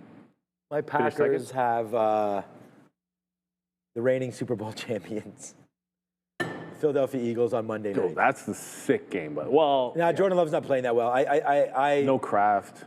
I think, yeah. I think the Packers will be fine. Nice. Enough. All right, let's go. Adara is like pounding at the table, wants us to get over there. So let's go over. Adara solo on tonight. Right, have a great weekend. Yes. Thanks, Fabi, and everybody today. Obi, thank you very much for everything and for chipping in on this show as well and for the midday. Thanks, Joe, Brendan. Ramin, Andre changing over. Oh yeah, Andre's got to get out of here. He's like, wrap this thing up, my guy. And a big thanks, of course, to Adara one more time. And thanks, Randy, for the coffees, Yes. even though he kind of screwed them up. But that was really nice of him to do that. Fine. Yeah, no, it was all good. We got to The split protein it. coffee was fine. Yeah. It's all good. All right, thanks, everybody. Ciao till Monday. Hi, guys. Thank you so much for sticking here with me for the market recap on Friday. What I want to know, guys, is what questions do you have for our friend Steve Tileman of Trade the Pool? Put those in the chat. If you have questions for me, too, put them in the chat and make sure to tag me at Adara LePage, ADARA. So drop that in there, and I'll say a quick hi in the chat so you guys can see my name and you can know who to tag, because I want to cover everything you guys want to cover. Guys, it's a Friday. Do we have earnings? No, I think Viasat's reporting, but if I see anything, I'll let you know. And we already have news on Salesforce. So CRM here set to acquire Spindle AI. This deal is expected to close in Q4 26, and this will expand the company's AI capabilities and integrating advanced automation tools into its platform. So CRM with the deal, keep an eye on that. Is the selling order? Is the selling over? Says B. I mean, we'll have to find out, truthfully. I think, as Obi always says, sometimes the reason for the market dropping is there's just more sellers than there were buyers. We go up because there's more buyers than sellers.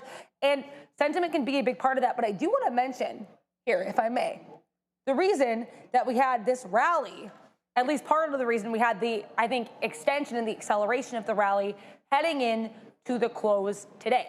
Now, it has to do with the shutdown. This is my infographic showing the previous 5 major shutdowns over the last 30 years. Now, of course, the one we've had that we're currently in has surpassed all of these in length. It is now over the 35-day threshold. But the point I'm trying to make here is generally the market has gone up, right? It's gone up every time during the shutdown. So again, we'll have to wait and see what the end performance is once the shutdown ends. But we thought it was going to maybe end today, because we had Chuck Schumer, who is, of course, the minority Senate leader here on behalf of the Democrat Party, and also some other reports from Reuters suggesting that the Democrats had a plan. They went to the table. They said, hey, if we extend these ACA or Affordable Care Act subsidies for 1 year, then we will vote and we'll end the shutdown. But unfortunately, it doesn't look like this plan is going to go through. We had Senator Thune, Republican, part of the Republican leadership there for the Senate. He said, no, thank you. We had a Senate aide for the Republican Party saying their proposal was, quote, dead on arrival. People do not want to end this shutdown on those terms. But it was pretty good here for names like CNC, HUM, OSCR. We had a lot of moves into the close with that news, I guess probably around like 2:45, 3 p.m. in these health insurance names, because, of course, the Affordable Care Act is within that realm. SDX1 asking where I got my top. I got it from Winners, but guys, I don't want questions about my top. I want questions about, is this the market top? No, but all jokes aside, ask me about the market. You can ask me about trading, ask me about news. I want to be here and answer your questions. Drop System asking me to ask Steve about Hood. Someone else, I believe Dinkelberg, asked about MP. I think those are both really valid questions for Steve. I'm going to make sure I answer those for you guys. I want to talk about another piece, though, of shutdown-related news, and it has to do with our friends, the airlines. Now, this infographic, which, like all of them, you can find on X at TTV Research. DAL, this just shows their annual revenue, but Delta is one of these airlines, like a lot of these American airlines, including, quite literally, American Airlines, United Airlines, Southwest. They all are going to have to cut their flights by 10% effective 6 a.m. on November 14th, and that is because of the shutdown, right? They're going to have to cut air capacity. We don't have the air traffic controllers, so there are some issues there, and that is potentially why here these airlines are certainly going to be on watch. And then we had Sean Duffy, who is, of course, the DOT Secretary, Department of Transportation Secretary. He said, hey, we might even need to cut these flights by 20%. And they haven't even done the 10% cut yet. So be aware, guys, I absolutely think these airlines are going to be on watch. William Knight asking if there's any reasons that AAL was resilient even with the market pulling back. And I felt the same way, because I saw this chart again in relation to the shutdown story, and I was a bit confused as well. Honestly, I think it was the one that I saw getting named the most. Like, they were announcing these cuts. So maybe potentially that's what it had to do with. Truthfully, I am not sure, but I will say of all the airlines, that is the only ticker that I saw tagged today and repeatedly on X. So it could have just been exposure for AAL. But again, at that point, that is me speculating. Are traders just using AI now to trade? Leandra, that is not a comment that I even know the answer to. I'm sure some traders use AI, and I think, honestly, there's a lot of different ways you can incorporate AI, right? I know a lot of people who are looking at coding, for example, or, using AI to help come up with systems to review your trades. So there's a lot of different aspects to trading, and I think that is certainly worth noting. Hypercube with the question of the year: how is the shutdown affecting tilapia prices? To my knowledge, it isn't. But, I will talk about food, though, and food prices, because I want to talk about this here with Hormel and TSN, because President Trump of the US goes here on Truth Social, and I'm going to see if I can pull up the post for us real quick, and he says, hey, people who are packing meat, these companies, we don't like how you are hurting our ranchers. Our ranchers have to have these prices, and we don't like it, right? There's illicit collusion, there's price fixing, there's price manipulation. I'm quoting him on all three of those. So here's the Truth Social post. He said, hey, DOJ, investigate them now. So keep an eye on that, and of course he always ends it with thank you for your attention to this matter. So we are giving our attention to this matter here on the market recap show for Trader TV. So again, thank you guys so much for being here with us. We've got a couple of minutes before we bring in Steve Talman, but we're chilling, we're cooling, and we're going to take some time to participate in Hydration Nation. So cheers to everyone. You're not supposed to cheers water, but who cares? It's a Friday. Cheers, everyone. Take a sip of that water and type in your questions for me or for Steve. Thank you, Trump. Okay, water has been sipped. Water has been sipped. And we're going to talk here about some of these earnings, because we had so many, I believe 17 earnings names here, guys, were on my personal calendar for last night. And I know a lot of them were on the watch list, but we couldn't possibly cover all of them. I want to talk about Opendoor. Kaz Najarian, new CEO, this was his first report as CEO of the company because of the ouster of Carrie Wheeler. Of course, in mid-August, we know she wasn't liked by any of these retail shareholders or even some people who were involved in the company. But we have Kaz Najarian. He seems to be pretty well received. Unfortunately, this earnings report was not initially so well received. So here's what we were looking for. We were looking for revenue of 851, almost 852 million. They absolutely crushed those earnings. And EPS here, slightly larger than expected loss per share. So revenue beat, but sales miss. And guys, they are actually guiding better than expected revenue for the next quarter. Although I will say Opendoor, just a friendly hint. I saw the super chat, but I just want to finish this point first. With regards to Opendoor, why would you call your earnings report an open house? Because I didn't even realize you released earnings right away, because it didn't say report, it said open house. So, hey, Kaz and team, no, don't, maybe not. But I will take a moment to absolutely answer a question from Ian Rispetto. Thank you very much for the $5 super chat. Hi, Adara. Hi, Ian Rispetto. Any buys during the recent dip? So I think I've mentioned this before. I do a lot of my stuff through a financial advisor, so give me a call and we'll talk stuff through. I think the most recent thing I remember having a call about was Zscaler, and that was back in May. So since then, nothing really new there. I know that's a super boring answer, but I'm lucky enough to have that access, and that's how I do things. That being said, I have considered dabbling in swing trades specifically. It's a Friday, guys, sorry. So if I do that, then I'll keep you guys posted. Ian Rispetto also asking for a Unity. So I don't know if I did that right, but here we go. And thank you again for that $5 super chat from Ian Rispetto. Let's talk about some of these other earnings names too. And I do also really quickly want to give a shout out for Opendoor for almost getting to green, because that was impressive. You know what? And I'll have to check this before I say this. I don't think got back to green was our friend XYZ. And actually, you know what? This rallied really nicely. So I might have to eat my words. No, I won't. They're still down 7% today. So here's Block. XYZ, here's their CEO, Jack Dorsey, also involved in Twitter for quite a time. So Block, unfortunately, once again, did not beat estimates. They missed estimates. And as you guys can see on this handy infographic, last quarter they missed estimates too. So this is becoming a really sour point for XYZ, their inability to post better than expected earnings. And guys, it's interesting too, when I was looking for the numbers for this report, one of the things I kept seeing was calls for Jack Dorsey to resign. So people on social media, maybe understandably, are not a huge fan of what this individual is doing here with this company. And when I say this individual, I mean he's the co-founder. I'm not trying to like hate on him, but I'm just saying social media certainly is, and they have some concerns about his issues with how he's running the company. So again, guys, please tag me with more questions. What is in the water is just water. I see some people asking about what is in the water, but it's water. And it's a Friday. We're going to drink that water. We're going to chill. Do you think Alibaba will do well in the upcoming report, says Cami? I honestly don't.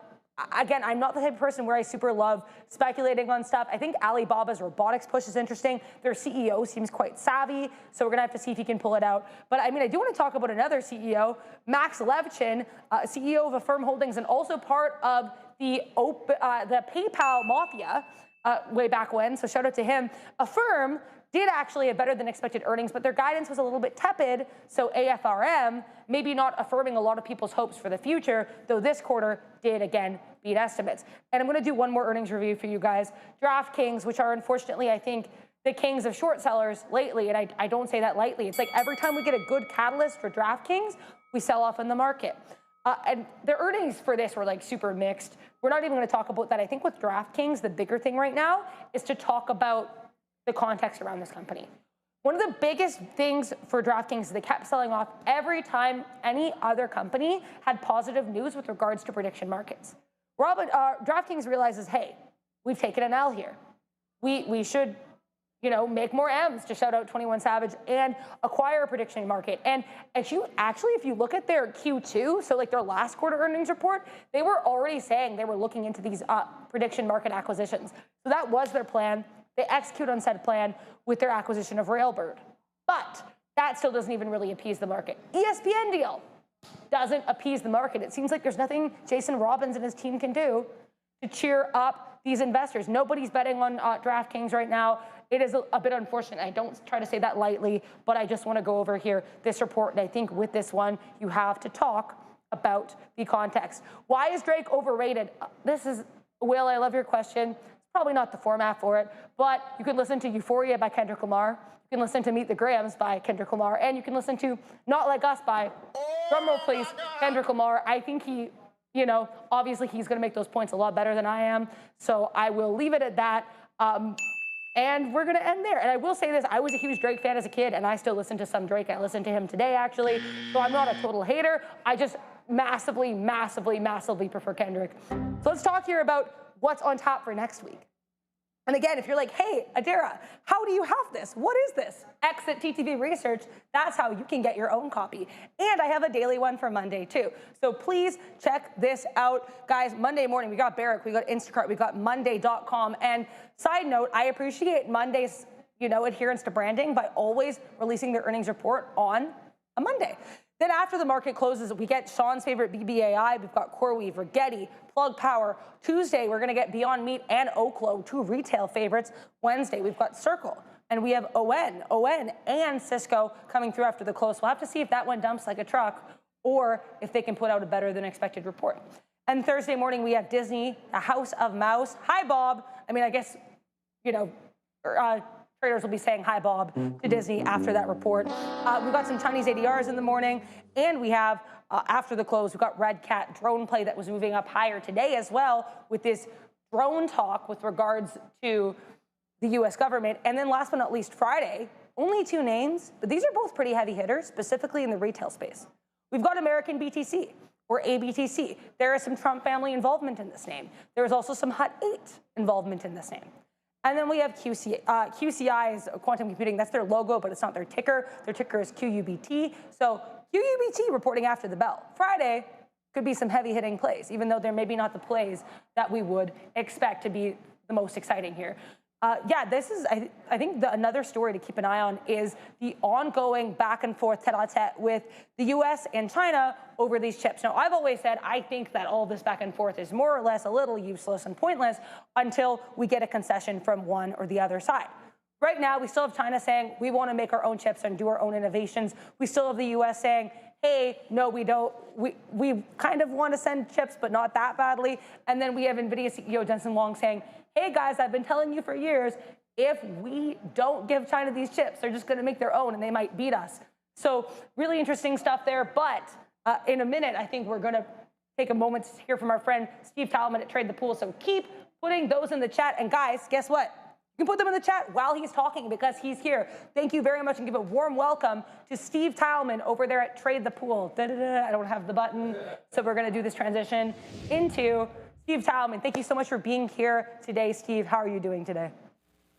Hey, Dar, I'm doing great. Thanks for having me. Yeah, always awesome to do this on a Friday and wind down what actually was a pretty crazy week of trading. Lots of earnings names on watch, lots of news. What were some of the things that you were trading this week, or some things that maybe you missed out on? Well, let's see. I was watching the indices pretty closely. Probably like everybody, it was pretty tough being an individual leader or momentum name holder. So I took a lot of stop outs on things. It was not a fun week if you were a holder of any of, for example, the nuclear names. This is one that I tried. I tried right in this area in the beginning of the week, thinking it would hold this nice pennant, and clearly that one didn't work out. So if you were in any of these momentum names, I think it was a pretty tough week, but we are seeing promise now. So what I'm really excited to trade going into next week is a lot of these setups that have really gotten a nice flush out to the downside. Yeah, it's an interesting look for sure. And I think with that downside, we know we had a bit of a recovery later in the day with hopes that this shutdown is over, though those hopes were like almost immediately dashed. Is this something where, I know if you're going to be maybe more technical, not something you're going to necessarily worry about, but do you listen to the noise, or do you just block it out and wait to see if your trade is still valid? Like, are you focusing on technicals, or are you maybe considering these elements as well?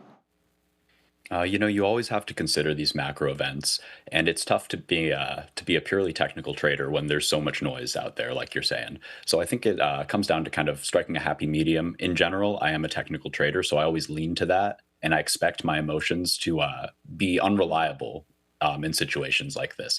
So based on that, I do think that we are still bullish. I do think that that despite it not being fun, it was probably correct to hold most of the positions like I did do. So for me, it was kind of a very slow week, because I'm just sitting here and waiting for the actual thesis to be denied, and that hasn't occurred yet. So that's kind of where I'm at. Yeah, it was certainly like a very patient week, that's for sure. You want to talk about a name that had earnings this week, and Drop Systems in our chat is asking about it as well. Robinhood. Was this one that you were watching? What were your thoughts on this? I know pre-market it was like super underwhelming, but nice recovery today.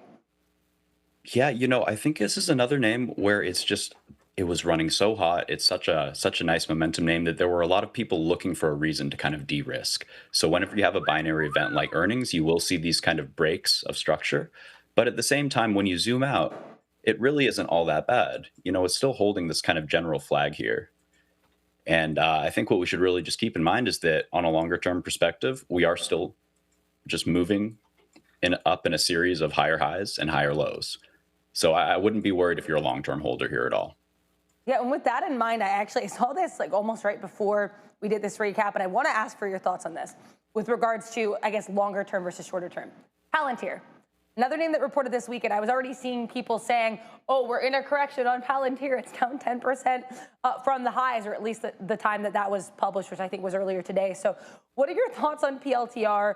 I guess kind of the same idea as Robinhood. We've run up. Maybe we're pulling back a bit.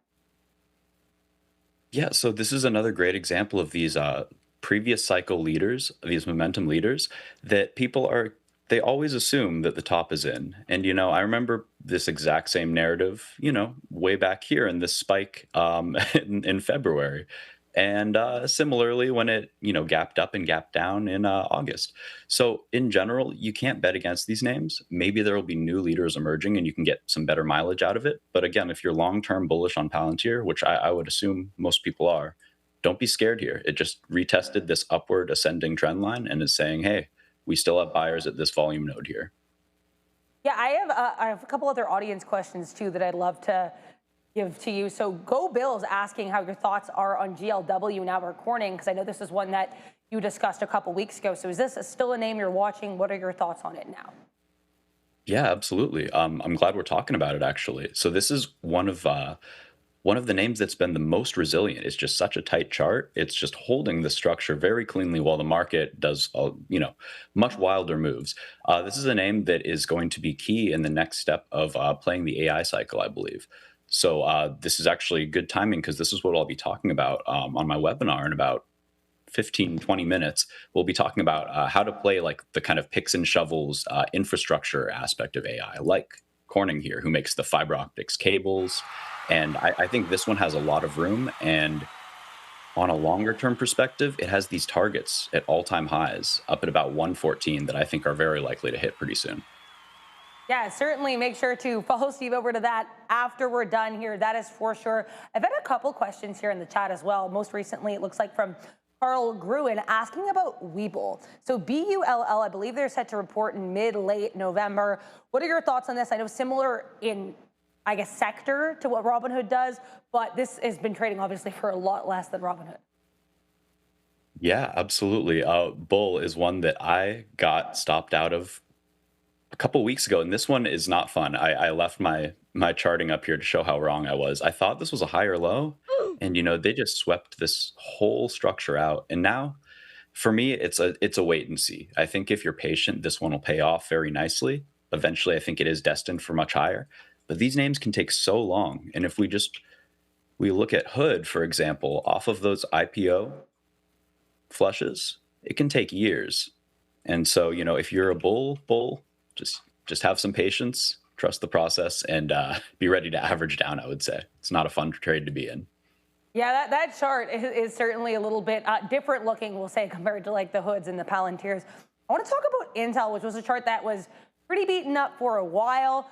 Jacob Savage in our chat mentioning the story this one had earlier today with Elon Musk, maybe mentioning them, potentially a collaboration with regards to their chips. On a technical standpoint, how do you see INTC? We're a couple weeks now away from the earnings report. So Intel, this one is just kind of just chugging along according to plan, I would say. I would say that we would expect it to take quite a while to digest this previous swing high here. This was a big area of contention where it essentially tried to retake a major zone from like years prior and rejected and started this major downtrend. So I would expect a continued chop fest here, to be completely honest, between 35 and 40-ish. So if you're a long-term bull, just stay the course. It is respecting all of the key technical levels that I would like it to. For me, that's this daily trigger here at 37. That clearly showed buyers. It has confluence just with this horizontal pivot. And so structure's still there. Don't be afraid. In terms of narratives, it's for me, it's kind of noise. I can't give too much weight onto what Elon does or doesn't say. But as long as a chart looks like this, I would tend to give it some credit. Maybe there's some truth there. Yeah, I think that's a fair point. I want to also ask you about IREN because I've just seen so many people ask about this one. Day one earnings for IREN. This is sort of a mining play, also now kind of in that AI space. Weekly chart, I mean, I'm just seeing this on your screen. That looks pretty good here for IREN. Your thoughts? Yeah, I mean, this one is kind of what we talked about with Palantir, where everybody assumes that it's done, right? And it's funny. I found myself falling for this too. When it started to roll here, I was thinking, man, is it time to actually take a short down to back to 30 or something? But then, if you zoom out, it's really quite constructive. Even now, it's just riding these moving averages up. And really what we're seeing is a correction over time instead of this explosive up move. But I still think this is in the rapid repricing phase. All I'm really seeing here is a nice cool down in RSI, or this is the wave trend oscillator, but basically the same concept of it giving itself room to push up into an actual overbought zone again. And we digested earnings. They seemed acceptable by market standards. And if we just look at the whole sector and WGMI, again, it's holding where it needs to. And I think that these names are not done. If not, maybe a little bit stretched and maybe a little bit more sideways action first. Yeah, I know another one of those kind of utilities AI plays today, CEG, with earnings closed at the highs. It was like a great, red to green move. So I think this sector has been pretty interesting for sure. We have a super chat as well. I want to thank Seth Cafferty for the $5 super chat, asking if either of us watches EOSE, saying, I don't think you guys covered their earnings this week. Unfortunately, no, we didn't. There were just so many earnings this week that we couldn't. But I looked into this one, like $5 billion market cap. They're in the Russell, and they've got about a 30% short float. And not a bad looking chart. Is this one that you tend to watch, Steve? Oh, it's a beautiful chart. So this is one where we got in at 620, and it was a great trade, but this is one where I just didn't let it cook as much as I thought I would. I am down to such a small amount. I believe I'm at a quarter of a pretty small position left. So this is one where it goes to show that even if you read a chart well, you can always manage your position better. So it's a little hard to watch, but technicals wise, absolutely beautiful. We have it doing the exact same thing that we'd like to see IREN do, actually. We had the explosive parabolic move. The moving averages are catching up and flattening out horizontally, that time correction.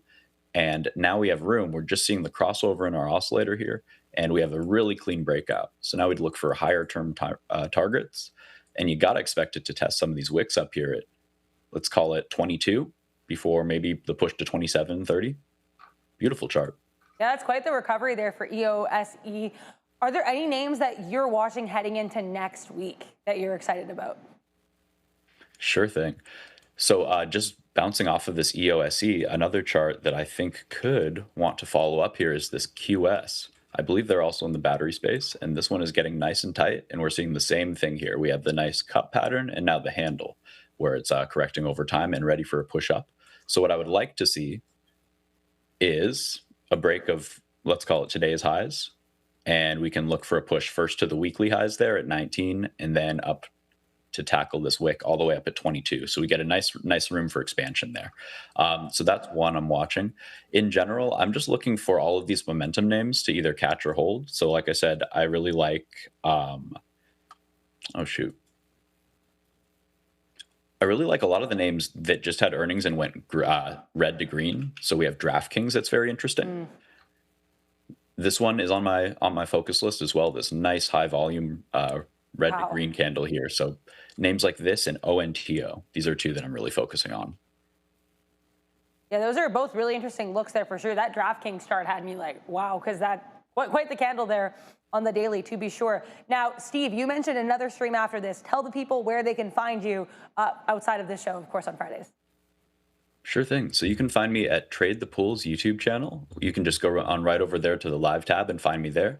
I'm going to be doing a webinar, and we're going to be going through a bunch of charts about the best ways I think that we can play AI into the middle innings of this cycle. So it might be a bubble, but it's not done yet. And let's figure out how to play that together. Come over and find me there. And you can also find me on Twitter at Steve Teilman, STEVETEILMANN.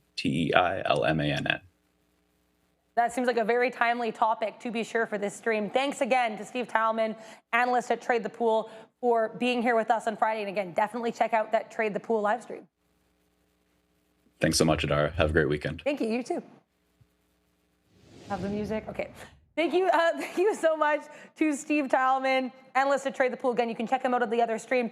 Now, Aziz asking about AI. I have some thoughts on C3 AI, but they're more just kind of about the company and the CEO switch up than anything else. So we're going to have to wait and see how the next earnings report is. They have a really bad tendency of flailing at earnings. So I think if they can give a nice report, that could be a nice change in the tides for AI. So again, on Monday, guys, we have some pre-market earnings. We have some post-market earnings. But before Monday, we have 2 whole days without the market. How crazy is that? I mean, if you're trading crypto, you still have the market. But the point is, guys, at a certain point, we must let you all go. We must say exeunt. We must say goodbye for the week. But how we say goodbye every day on Trader TV Live is via this roll call. So get in there, put your name in there, put a message, say what you're trading or what you traded this weekend. Let me know. Thinking of Brown Lightning, thinking of Mike Peter Ryder, thinking of Showtime, VB, Big 40, Nephew. We've got Ron Miller taking leaps. We've got Saf. We have Save Men, Women, Peace, Front Porch Trader, Jeremy Newman, Dinkelberg, more on Wall Street. And Melly Mel, I like that one. Shout out to Melly Mel. Northwest Sasquatch, Diggity Risk, One Life to Live Together, Jacob Savage, Mike Peter Ryder, more on Wall Street. Again, we've got Go Bills with Tyler Smith, Jesper, Showtime, Ian Rispetto, we have BTC Heaven, PMAX, Swizzer Sniper, Byron Hart, and we'll end here with Haley Nichelle. Thank you guys so much for being here with us every single day. But we do have the weekend now, so get that rest, get that R&R, do some aggressive journaling, and prepare for next week, because I'm sure, like all these weeks lately, it's going to be a good one. See you guys.